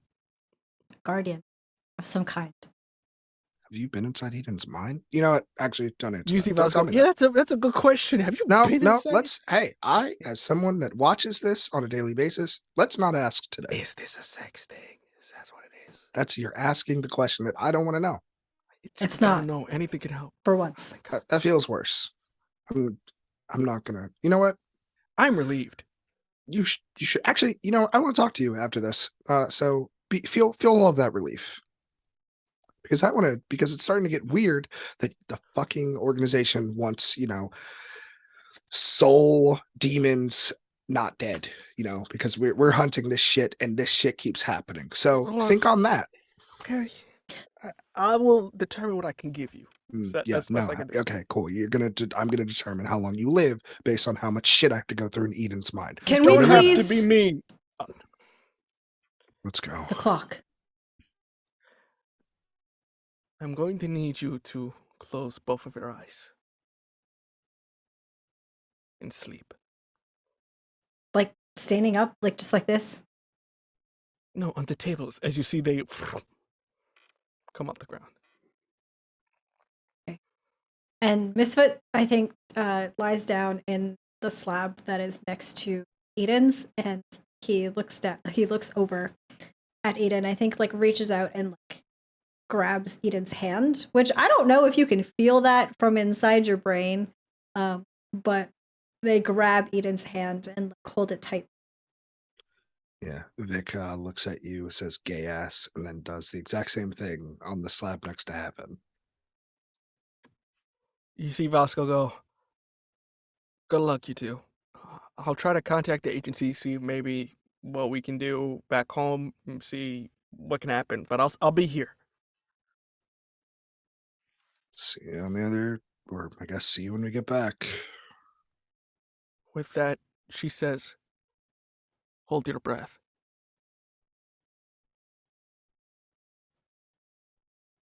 Vroom. You both feel this weightlessness as you travel along the stars. You feel like an out-of-body experience. This feels different. This feels like you're traveling along starlight. The both of you land in water in a violent storm. As you're both underwater, what do you do? I think Misfit. Can I see Vic? You can see Vic. The both of you are underwater at the moment. Okay, Misfit, I think, tries to swim up to Vic and just grabs her. Whatever part of her is closest, just grabs her. And the wings pop out from Misfit's back, out from his shoulder blades. And it's impossible, but they are on fire, alight underneath this water. And because I can teleport anywhere that I have been before, and I can bring somebody with me, if I roll well enough, I am going to attempt to teleport to the steps of Eden's Mind Palace with Vic in tow. Fantastic. Roll for me, please. Don't fail this. Can I help or some shit? Oh, well, you want? If you want, you can help out. How you want to? You gotta roll you cool if you want to help out. Oh, that's not bad. I have a good cool. I think Vic kind of like. I think we both lock eyes at the same time and kind of finding each other. And I think Vic just grabs onto Misfit and kind of like flies in a direction, maybe flying up, maybe getting us out of the water to a degree to give Misfit kind of like view of where we need to go. Fantastic. Give me a roll you cool, please. Ooh.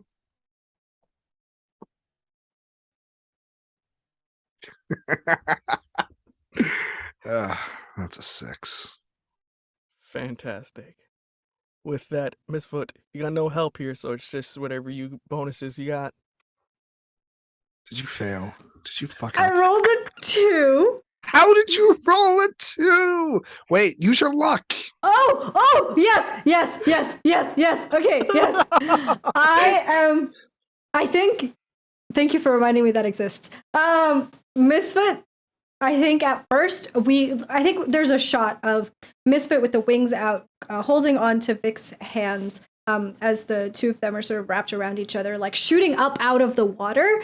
And Misfit goes up, and I think at first there's like this flutter, almost like the wings had been like doused for a second, like they go out for a second, and we fall, and then there's one beat, second beat, third beat, and with the third beat they reignite, and I think Misfit says, no, fuck this, Iblis, I need your help, and calls out his father's name to activate the next sign of the apocalypse to help us get to the steps of Eden's Mind Palace. You hear the growl, your chest begins to smoke as your goat comes out. Another horn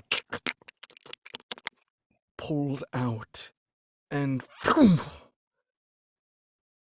you don't see it, but us, the audience, see your brother Tyr in the distance. As we start to see skin begin to form on their hand as they smile. I'm sorry. You know what? Actually, I'm not gonna ask any questions. Yeah, so we're at Eden's. As you teleport yourself to the steps of this grand castle as the waves behind you crash. But as you get there in glee, a voice behind you, Vic, goes, "Now what do we have here?" Grabs both your shoulders as you are nightcrawlered into what looks like to be a lobby of some sort. Specifically, it looks like almost like a theater or Broadway place. As you see that along this lobby, you find yourself in sort of these grand golden statues of the opera, of people letting out the muses of their heart, some shaped like Eden, others shaped like other people you've never seen before. You see one of heaven, and you see there's a concession stand in the corner being heralded by a woman who looks almost like a hotel staff. You see she's got a little cap on, currently giving a bright smile. Popcorn is being bubbled in the back, various drinks, and you also see a loving partner, and as she gives a wink and a kiss, as he is currently the almost ticket master, kind of, making sure that everybody's in the lobby first before we get there. You also do notice that there was a number of shadowy figures of various sizes and shapes keeping to themselves, specifically 4 of them, waiting. But you also see Heaven and Eden currently against the door, as I would assume that Heaven is trying their best to beat the crap out of the door and go, "Get out of here!" I would assume. Yeah, pretty much. Real quick, just a question. Signs of the apocalypse normally happen when I activate my luck. I'm just wondering, I'm just curious. Did anything happen inside this brain space? Nothing happened. Nothing. You're waiting for the big thing. I mean, it's like first it was fire, then magic, but you don't know what happened with this one. This one, maybe it's a dud. Maybe it just kind of... No, I think Misfit's conclusion, if nothing happens, is that the sign occurred in the real world. That it occurred, but it's outside, and it doesn't affect Eden's brain. And so I think Misfit's conclusion is like, oh, we're safe in here. That thought would be running through your mind, as it is, but there's something that distracts the both of you. As you see Naomi, your mentor, trying to calm Eden down of, "Stop hitting the door, it's not going to do anything, they're just going to keep fixing it." Vic is... I told you to get the fuck out of here. I can't, even if I wanted to. Calculating. Naomi. How? You see, oh my god. How the fuck are you here? I think Vic is like pushing her. Why is everyone so hostile? Again, didn't leave on purpose. How fucking old are you? What the fuck is going on? Why are we fighting soul demons here? It's a long Vic! story. Eden! Misfit, what are you doing here? And Do you know Misfit that I'm runs fucking up, siphon? runs up towards Eden and like tries to just like grab them. Eden is like shocked. It lets you grab them. And they're holding on really tight to the point where it's almost starting to hurt. What are you doing here? What the fuck are you doing here? Vic and I are here to get you all out. So come on, let's go. You hear the woman in the consensus stand go, How could you be so fucking foolish, Misfit? And Eden like pushes back, holding onto their shoulders. This is exactly what they wanted. indeed. I'm walking over to Heaven after being mad at Naomi. Hey, are you good? I've been worse. I think I Okay, so that means you're bad. You know that's like that's your like that's you. That's Heaven ease for bad. we should try getting out. I'm glad you're okay-ish. I think I'm inside Eden's mind. I could be better. we can Oh, all be a look little wonderful. closer. I think you are You stop talking. We're all mad at you. Well, I'm mad at you. You look fantastic. You really I'm came. not mad at you. You should be. Thank you. You fucking should be. Have you not been paying attention for the last 2 months? I've been too busy trying to, burn bodies and clean up messes and hold on to the bits of sanity I do have left. Give. Look. Okay. We can talk about your savior complex another day. I am literally the savior. Okay. The chosen Eden, one.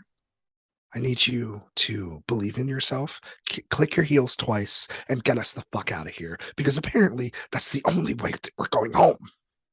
Go fuck yourself, Vic. I'm not. This is not a time. This is not a time for you to be a fucking You hear, brat. all right, everybody.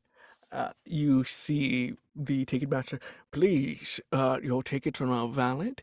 If you would please proceed to the seating, as we are here to present. You see a poster begin to be made. The Book of Eden, a thrilling play about the juicy secrets we have learned about the grand person here, Eden. As you see a spotlight on your sort of personhood, as you see the other 4 figures clap ever so slowly. If you please would make your way to the seating, we are going to have a very fun time. No, Misfit, you need to get out of here now. What are they talking about? Secrets. I don't know. Lie. Eden. You see What are they tickets talking about?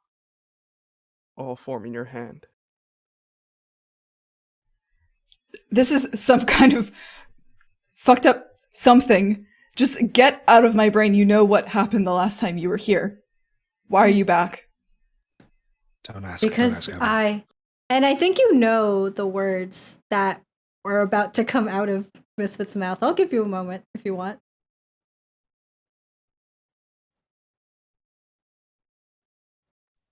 Yeah, I'm whispering over to Heaven. Yeah, so apparently they're like fucking in each other's minds or something. Wait, what? How was that? Is that Naomi? Oh, Yeah. Naomi can't listen to this!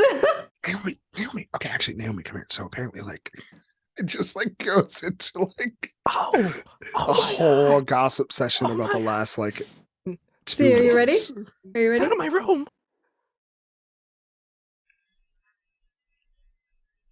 If this isn't okay, feel free to X card it. Okay.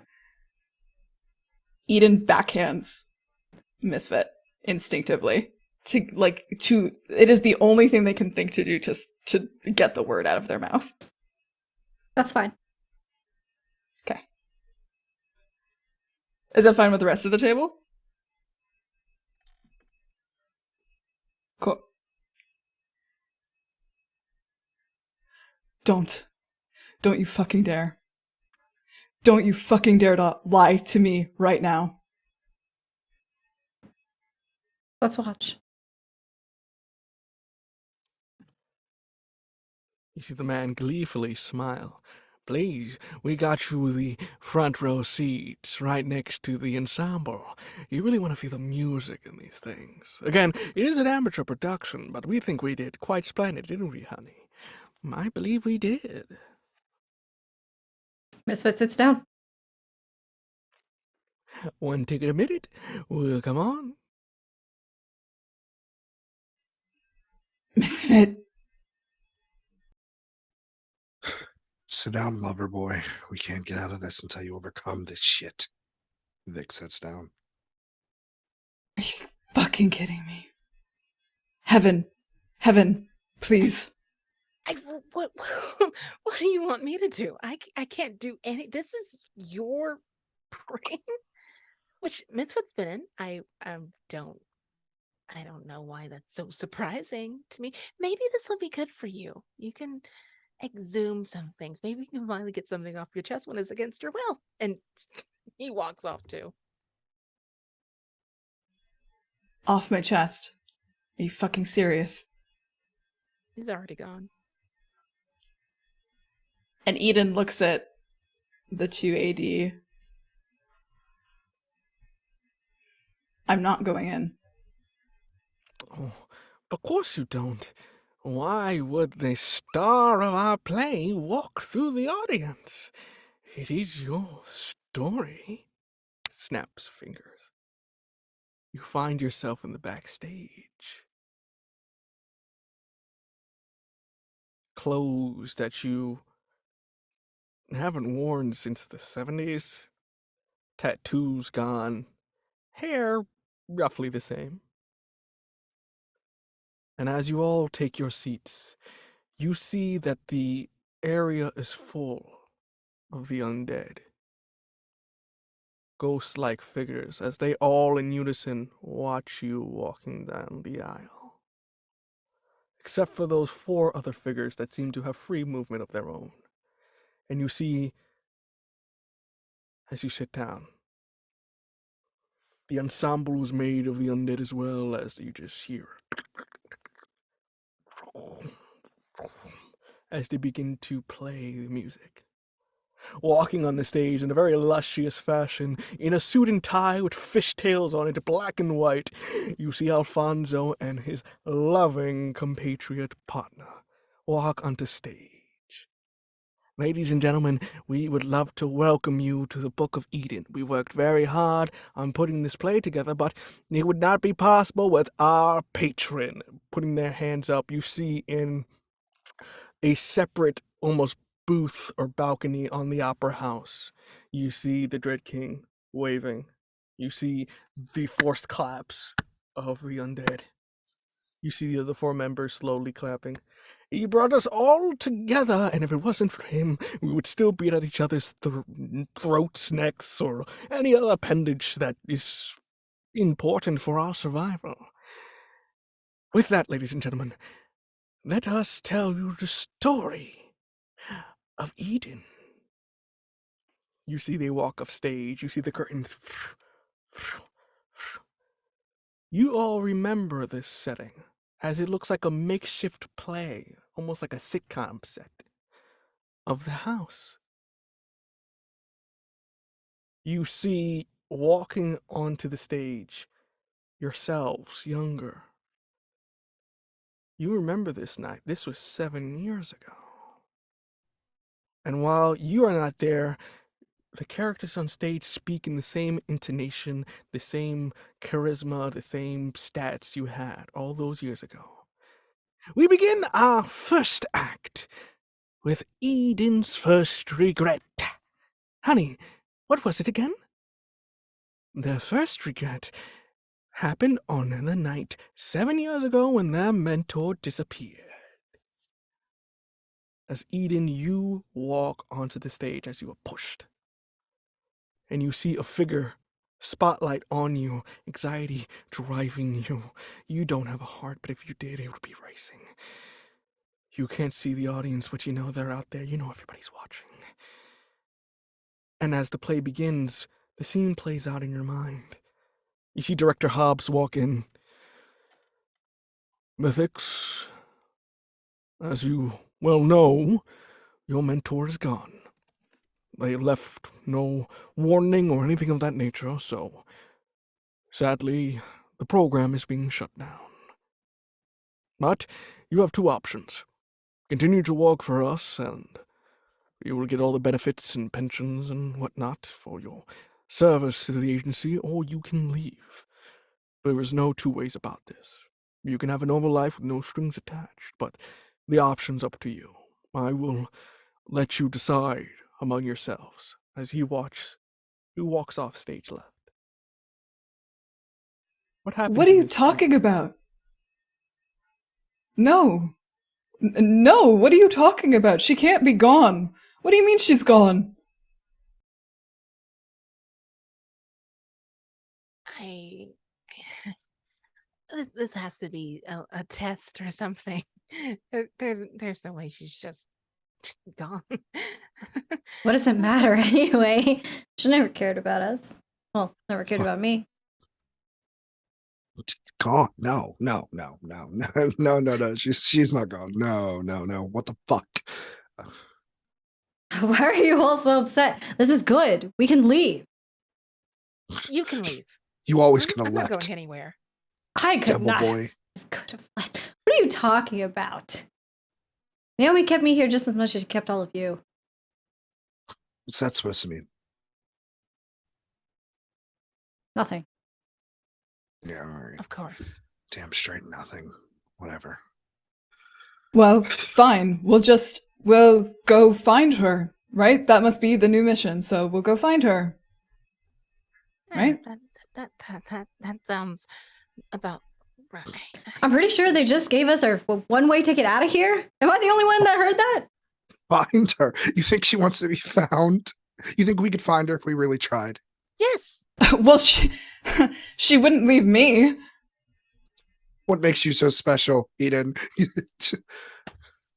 Oh, I don't know. Maybe I have some control over my powers and what I do. Oh, Can you we- were I don't always just go bringing around us wrecking now, down. shit, do please. I? Come on, Eden, come on. We can leave. We can go. We can go wherever the fuck we want. Why are you so eager to leave, Misfit? Yeah. Why are you so eager to stay? What has the I'm not fucking eager to agency stay. ever done for you? They won't let you even be yourself, Vic. Oh my god, you're always spouting this bullshit, Misfit. It's not Right, because so- Vic being herself is the best idea in the world, What do you isn't know it? about being is. yourself? You know what? We don't have time for this. If you're going to be productive and stay and help me find her, please, we can get started. But if you're going to go, I would beg you to go. Yeah, cool. Yeah, why don't we go? Why don't we all just leave? Just like her. You all want to leave so badly. You don't want to search for her? You were just talking about it a minute ago. You could do anything in the world, Eden, and you're gonna what? You're gonna leave? You're gonna be different because you're so special? You talk about me? I'm so angry. Why don't I show you my fucking anger, Eden? Vic, Why don't lay you, off. Vic? Why don't you? It's been so long, hasn't it? Didn't you throw a tantrum last fucking week and destroy the garage? Didn't you kill like 3 people on our last mission? What about that, Vic? Yeah, show me how angry you Yeah, are because fuck you don't you. seem to have any remorse from what you. Oh, yeah, hit me then. Come on. Come on. Vic, She wouldn't leave me. Vic. So this is all just some kind of fucked up Don't go. Are you saying nonsense. she left me? Of course she did. Who would stay for you? Eden. Eden. Tell me I'm wrong. We could Tell me I'm all wrong. leave together. What about that? Do you not understand? And I think for the first time, like maybe in this era, I guess you could call it, Vic's eyes just go red, almost like fire. And she grabs you by the neck and throws you through a wall. Why don't we, let's go. Let's go.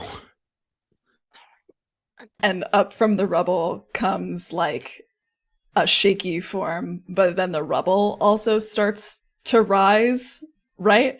And it's like rock punch, like shatters through the fireplace, shatters through the kitchen, which then starts to like ignite on fire. And that fire like comes down and crawls over like the couch, crawls over the curtains, catches on everything until it's a ball in Eden's hand. And they punch another like rock forward at Vic, just destroying everything in their path. Fucking through a wall out into the outside. I think like maybe moments of future Vic's powers kind of creep in. She jumps forward, almost flying, and it is just chaos ensues. And I don't know how long it goes, but It's like a stage play. You hear the lights, thunder, the stage catches on fire as the Eden's fighting Vic. The battle stops. Who was the victor in this scenario towards the end? I think it is a moment of Eden lying on the ground with Vic's claws at their neck. And she regains consciousness. Why shouldn't I kill you? If you want to leave so badly, I'll make you leave this plane of existence. It's mortal coil. I wish you would, Vic. Oh, but then your secret would die with me, wouldn't it? The only person who fucking knows anything about you or your future. You think anyone else knows? Kill me, Vic. Do it. Kill me. Kill me. Kill me. Kill me. Kill me, Vic. Do it! And I think Vic scratches you over your heart, right on the chest. And I think with that, the scene ends. As you see, they dissipate into sand, and as you get up, you feel that claw on your chest. Stepping out onto the spotlight, you hear the man come back forward. Now, Eden, what did you know? What could you possibly know? And why is this your greatest regret, or one of them? Share with the crowd if you be so kind.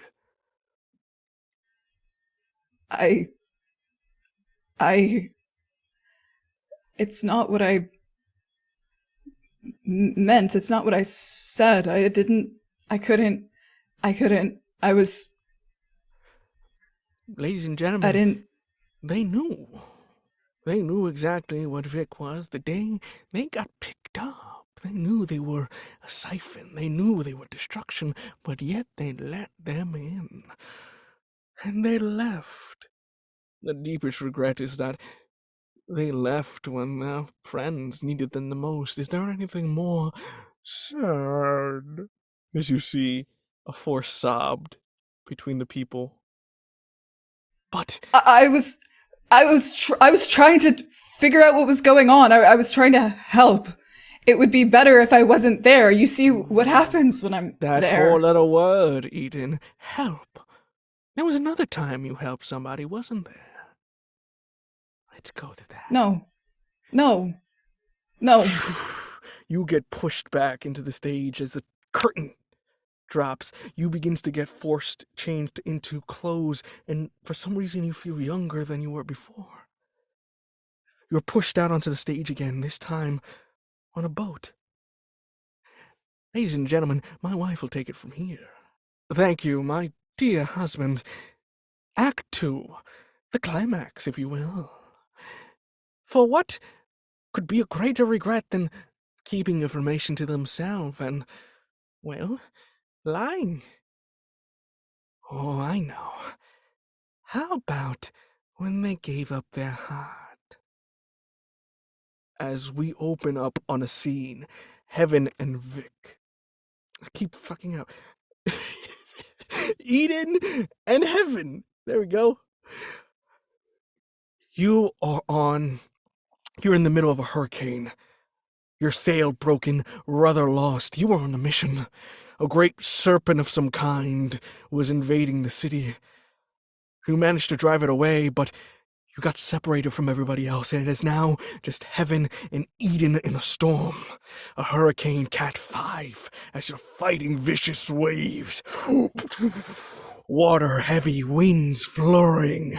What do you do as you know there's a creature out there that is waiting to eat you whole? As Eden, you have Kelgar on your side. No one can defeat you. Heaven, you need to call it up. What? The serpent, you need to help me strike it down, please.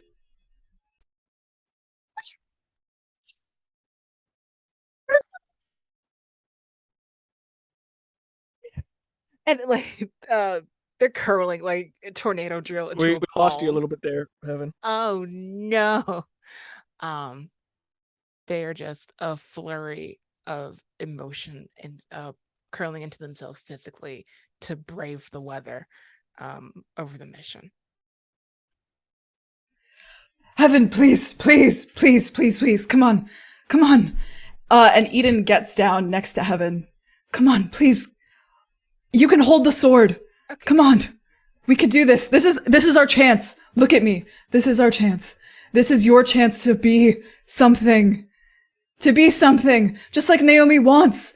The chosen one, this is your chance. Heaven, please. Okay. And then they take the sword. And Okay. I'm gonna draw it up. Okay? All you have to do is strike the heart. Okay? You need Calgard, to take out the heart.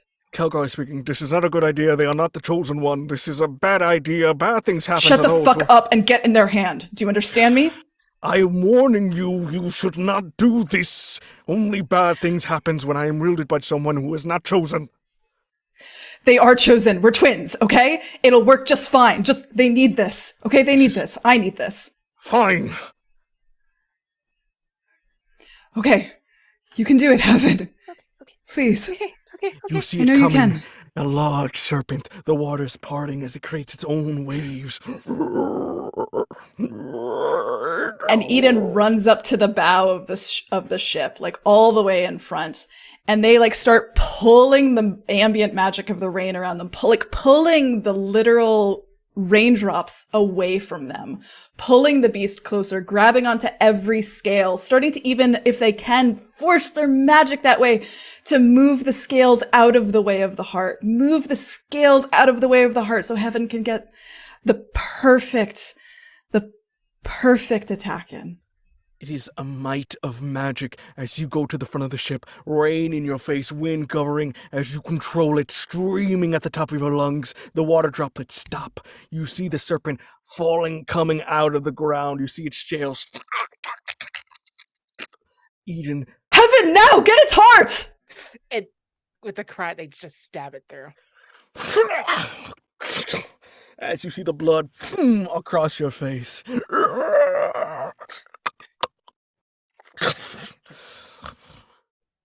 Just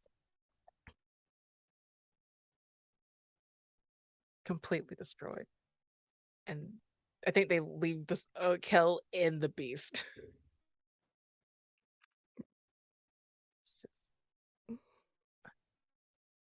Wait.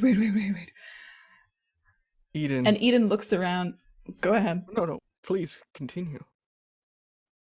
Eden looks around at the rain that still hasn't moved, at the waves that are suspended in time, and they know what they offered wasn't enough to sustain this level of magic. It's still going. The spell work is still going. And their eyes fall on Heaven. You see something. Kelgar comes out in his ghostly form, a half-dead knight, glowing green. I warned you. Look at what you wrought. You see the back tail of the serpent is about to go through Heaven's neck, as Kelgar has stopped time. I can't hold this forever. They're going to die, 'cause you decided to not listen. No, please, no. I can't lose her too. Please, no. I'll give anything. I'll give anything, please. I'll give anything. Anything you want. There was only one thing. If you want to save your heart, you must give your heart. Fine. Take it, please. I can't lose her, please. Anything. I can't give it, only you. You see, he pushes you into the essence of your mind. Inside of this beautiful kept castle, you see a figure made of light. Swirling energy of purple and light greets you. Your guardian. Your heart. Smiles and waves. What is wrong, Eden? I'm sorry. For what? You have done nothing wrong. You know that's not true. right? Whatever could you mean? I am sole purpose is to protect you. To protect the things we care about most as they hold over the paintings of those you know. I am your steward. I know. I know, and now you have to do something for me, okay? Within reason, I can do anything. I am your heart. I need to kill you. You see this taken back. I beg your pardon. I need to kill you now. What do you mean? You see And I think just like then they're at the top of the castle, like overlooking this massive drop into the ocean. Don't make me push. Don't make you push. I protected you. Everything I've done. Misfoot tried to take your power. You know what happened to your parents. I protected you. No. You see they're panicking. No, I would never. I can't lose her too! And they push. Pushed into the ocean.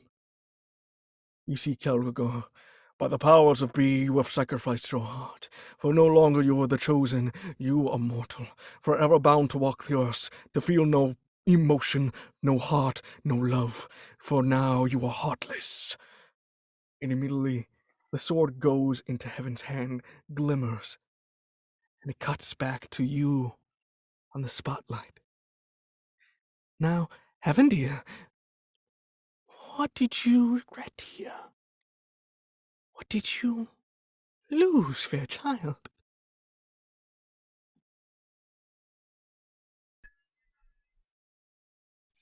Before I go with this, did you mean Heaven? Like it's I'm at Eden. I'm messing up here. I need Thank to you. play my game here. Eden. But there was a spotlight on you, Heaven. Just to let you know, as it's just like you. I don't really remember. You thought it's just like you used a sword and that was it. You didn't know they did this for you.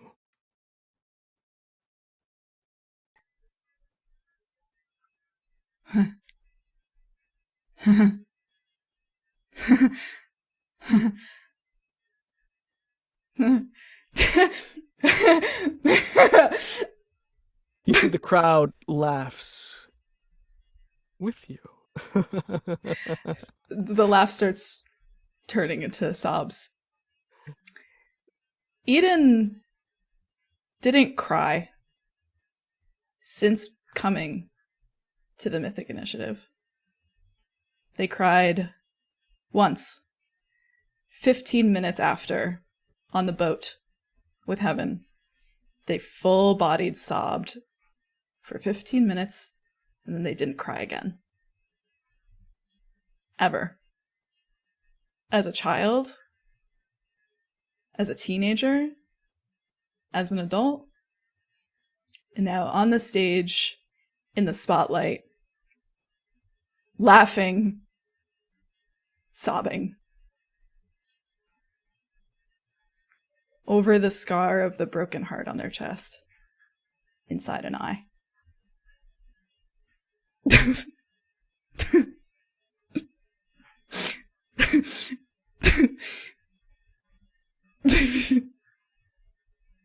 I don't regret saving her. I don't. You can't make me regret it. I don't. Can't make you regret anything. That's just you.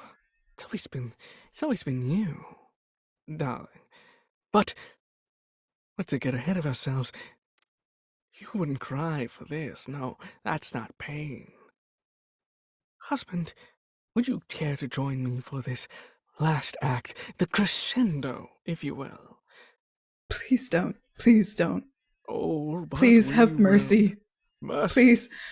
You can have me. You can kill me. I don't care.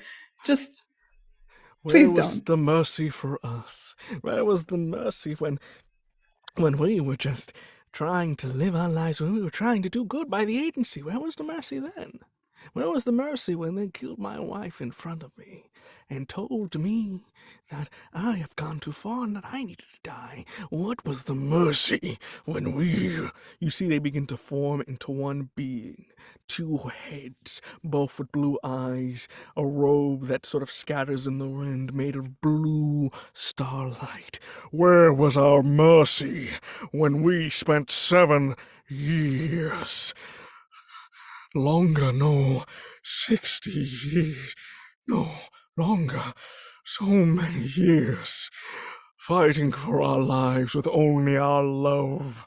Where was your mentor's mercy when they imprisoned us? You see the other 4 members stand up. The AD. Where was their mercy for the king? No, Eden, you will tell us your 3rd regret. No. And despite their shaking head, the scene changes. We find Eden even younger, a child. You find yourself on a beach, similar to the one in your mind, but this is a real place. It's the coast near the Kennedy Space Center. A great place, beautiful ocean, beautiful grass. As you are by yourself playing with a sandcastle, building a realm worthy of you. But as you do, you see the hand slowly raises from the ground, the sand. You see a figure begin to come out of it, formed of the sand, no face, a masculine body, and greet you. Hello? Hello. Who are you? Oh, I am many things, child, but I'm curious to see, who are you? My name's Eden. Hello, Eden. I'm a twin. Oh, quite rare. Eden, do you like dreams? They're pretty cool, I guess. Yeah. I look over them. There's a mean, mean man out there that takes my dreams away. I don't like it. Are you the Sandman? Kind of. Similar, maybe related, if you would be so kind. Okay. Eden, would you like a gift? Yeah. Do I have to share with Heaven? No, this is a gift all on your own. All for you. Oh, that's good. Mom and Dad usually make us share gifts. Ooh, believe me, I have a couple siblings, and I do not like sharing around the Christmas time. Mm-hmm. You should always get your own gift, I think. Right so, child. You see, he takes your castle and begins to form what looks like to be a flower made of sand, glowing black and gold. If you take this, Eden, it will be your own, and you would have to care for it just like you would care for a dog or pet. You give it love, you metaphorically take it for walkies. Mom and Dad said I can't have a dog. It's more like, I'm trying to find an analogy that you would quite find enticing. It's like a book. It's like a book. I like books, yeah. Yes. I like books. You gotta make sure you take care of it. Because if you don't, bad things could happen. Okay. I could take good care of it. Mom says that I always take really good care of Heaven because she's a scaredy cat and I'm not. You are quite the brave child, Eden. I can't wait to see what wonders you make. Here you go. Okay. And Eden takes it. You take it and you feel the wind flow behind your hair. You feel like the heroes in those stories. Like, you can do anything. You Whoa. Whoa. you see your mom and dad coming. Eden? Honey? Eden, where are you? Look, I got a dog!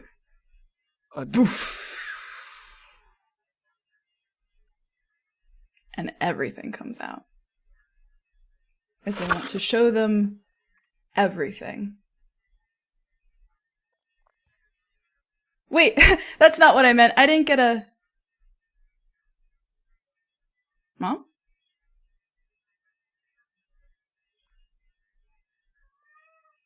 Mom?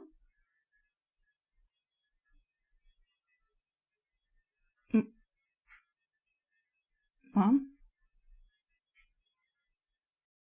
You see Heaven walking behind you. A small child as well. Wait, that's not what I meant. That's not what I meant. That's not what I said. It wasn't a dog. It was a book. It was a sandcastle. It was a book. Mom? Who are you talking to? What? You were talking this. Are you okay?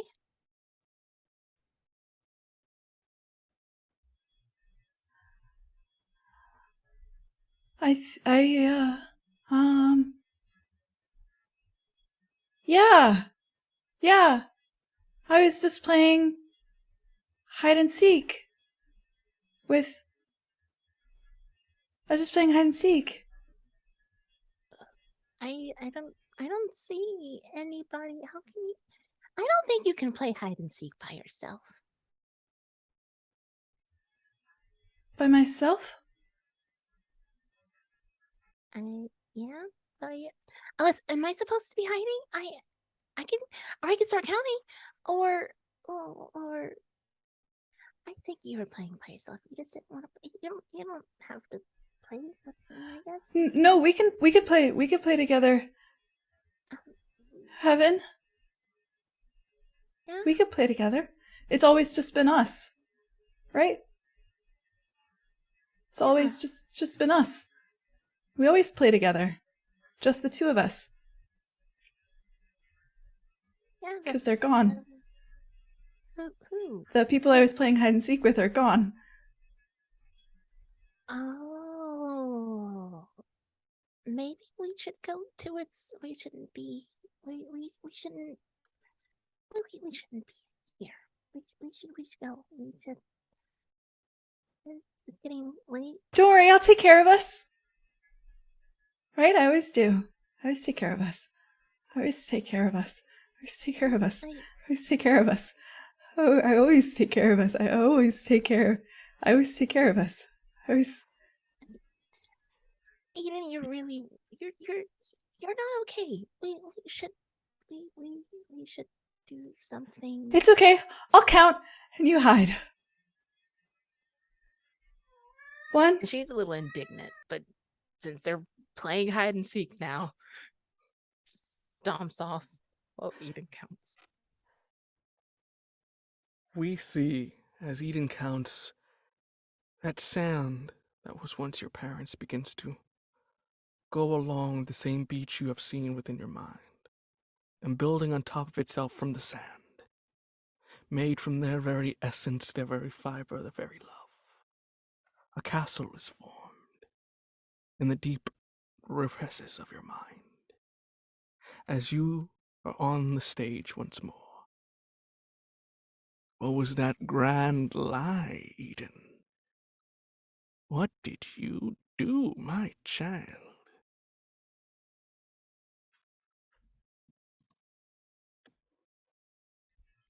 I was a child.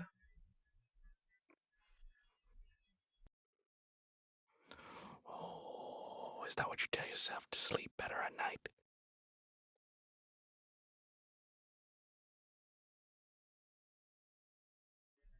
And Eden is desperately searching the crowd, like the crowd for Heaven. Yeah, this can't go on any longer than it should have ended an act ago. And it's, if possible, launching themselves onto the stage. You launch yourself to the stage. You see the figures growing. We have your power. Your mind is You see a sword in their chest.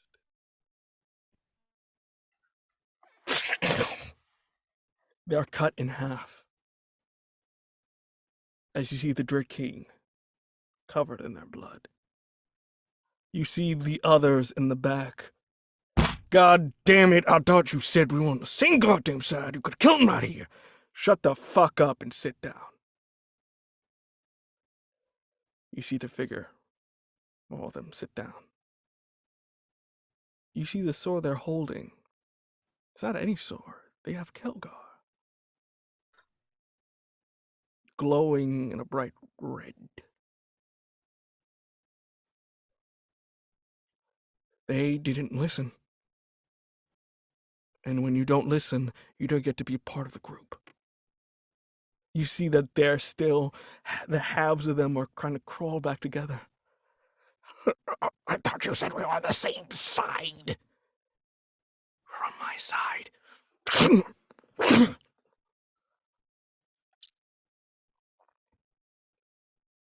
As for our guest, you see him snap his fingers. You see the entirety of it dissipate as you guys are not only awakened but teleported back to the house. You see him on the steps with Kelgar in his hands. You see everyone in the house is dead. All the guards murdered. You see on his side, he has both JD and Kalina in their tubes. I'd like to thank you personally for giving me the time I needed to break out my little commandants. You see, he hasn't taken E. Morgan for some reason. Now, I saved your life. I want you to know that. But, you see, you killed Victor. Victor was a good man. Points to you, Vic. In my culture, it's very similar to yours, for an eye, so blood for blood. You see him snap his fingers again. You see Frank and Dell in chains. Vic, you killed my friend. I don't want to do this, but blood remains blood, and especially after I just killed mine, I'm gonna leave it up to you. Someone needs to die, and if you don't choose either, I'll kill them both. You see, Frank, I was working in my shop. What the hell is going on? You see Dell go, what? And what does he mean died? Who is this man?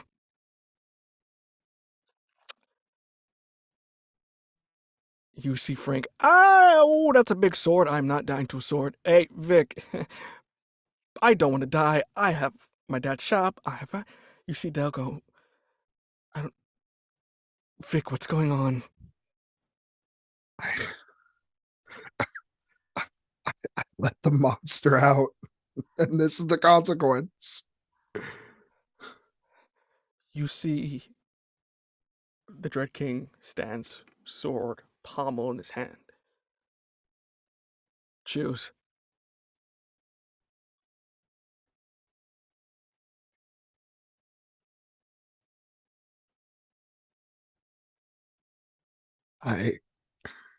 He gets his backswing ready. He's about to go for both of them. I Frank, Frank, you choose me, right? Yeah, that's what it is. She chose me. You can let me go. I'm not dying here. I have a sister. I have friends. I have a life. Come on, man. I help people. Come on. I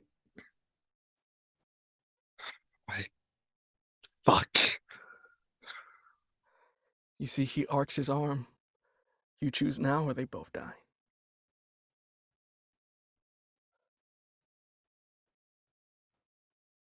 You know, I can't do that. What you're asking for is impossible. For people like us, Vic, the choice is never easy.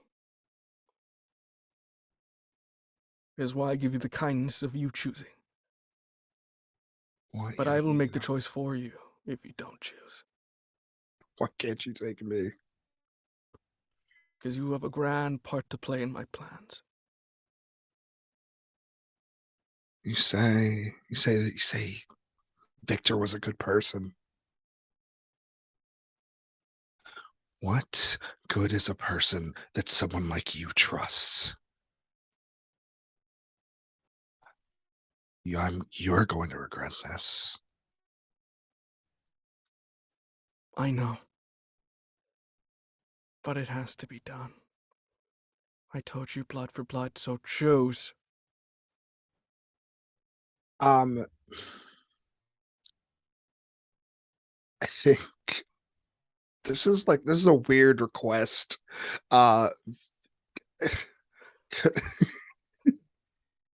Vic would like to use their luck to unlock their next advancement. Oh God, what would make more sense? Speed or intangibility? Speed. And wants to push them out of the way, both parties out of the way, as the Dread King slashes and take all of the damage. Act under pressure for me, please. I can do that. If you don't succeed, it's going to be the same choice for That's 7 and fine. 9. Oh God, what the fuck does act under pressure? Plus cool. Plus cool. I'm good at that. Please, God. Oh, thank God. 14. You see slow motion. You. It axes to be let out again.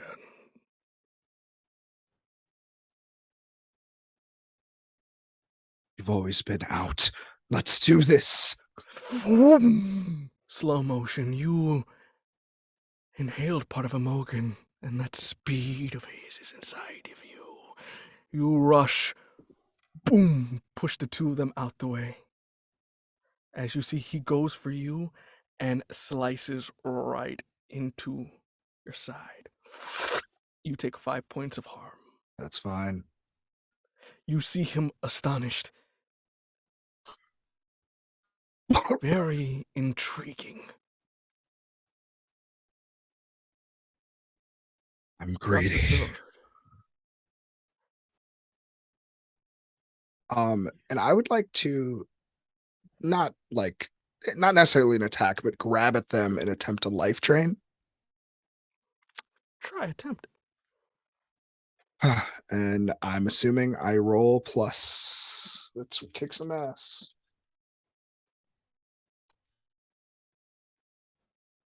I can't do math. 7. 7. You life drain. Healing up how much?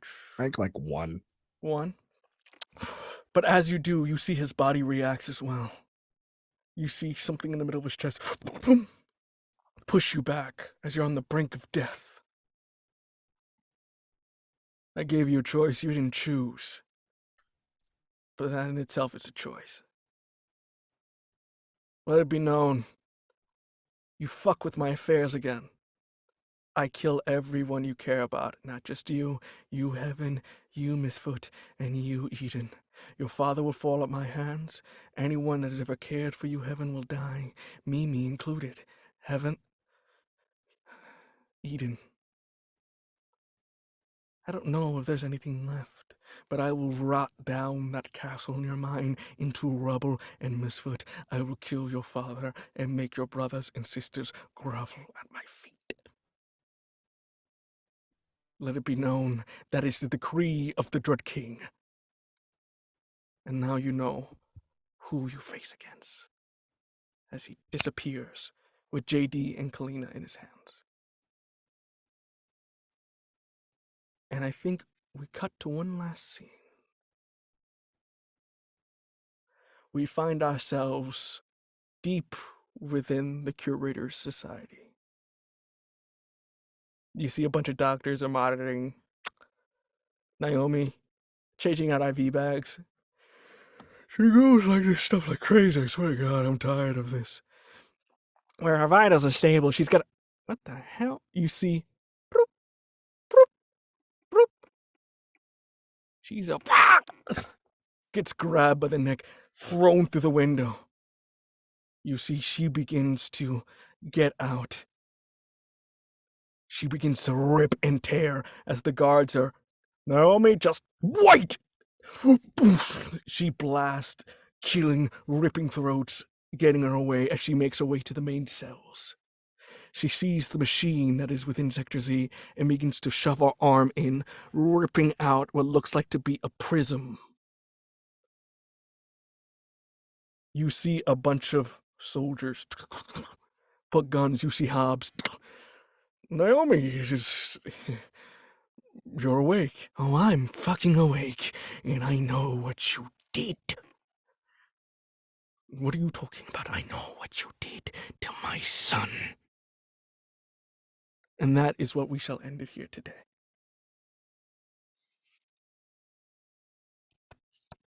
Yay! And that is episode 5 of the Mythic Initiative. As you can see, I broke all my players, which means I did my job. With that, I think it is a grand time for all of us to go through our introductions once again in reverse, as all my players have lost their minds. Starting with Hi, I Honda. think that's me first. Yeah. Sorry, Okay. Hi, everybody. My name's Hamna. I use any and all pronouns. I played Misfit tonight, who uses he, they pronouns, who is the summoned. I'm a tabletop performer. You can find me on Twitter at @ageshine_, where I talk about all of the different projects I'm a part of. If you like what I do, you should come on Saturday at 3 p.m. Eastern Time to Vanna's channel, where we're playing Strixhaven campaign. That's it. I'm just gonna... CJ? Hey. Hi, everyone. You know who I am at this point. Fucking CJ, they, them, playing Vic. The real monsters were the friends that we made along the way. Last name. I don't think I'm doing a whole lot right now, TBH. Oh, I do Strix. That's recording. I think that's it. I really do think that's it. Find my podcast. I play Monster of the Week sometimes. Maybe I'll be doing other things. Follow me on Twitter. I'm passing it to Vinvox VA, I think. Yeah. Hi guys. As the time of this recording is 11:11, and I wish that did not happen. I'm a tabletop performer at what cost and a voice actor, and you just saw me as Heaven. She, all pronouns. I have a lot going on right now, and I'm not talking about the games I'm in. So catch me on Twitter with some really cool announcements, and I'm just gonna pass it on to C. What's up, C? Nothing, nothing much. Hey, I'm C. Use they, them pronouns. If you liked what I did here tonight, I think you should seek help. If you enjoyed my performance, I don't know, you could follow me on Twitter if you want. I don't know. At this point, Pie Sharp Art and /or C plays anywhere across the internet. I played Eden, who, did all that. So reverse chosen one, it's all good. Everything's fine. They're fine. Chris? And that leaves me, the bastard that did all this horrendous shit. Hello, I'm Chris Cologne. I'm the keeper for this series here. You can find me on my Twitter at VO_Cologne. That's COLON. In terms of announcements, next Monday, I will be running a charity stream with Latinx and Gaming and Cafe Cultivar. I was raising money for Latinx and Gaming. It's a great cause. It's Monster of the Week, and it's set in the 20s with an all Latinate table. So if you love all this good stuff I'm bringing out here, just wait till they go over there. It's Christmas time, and we're going to make it sad. So please join us for that time there. But with nothing else, I shall see you next week as we deal with those consequences next Thursday. Have a lovely evening, everyone.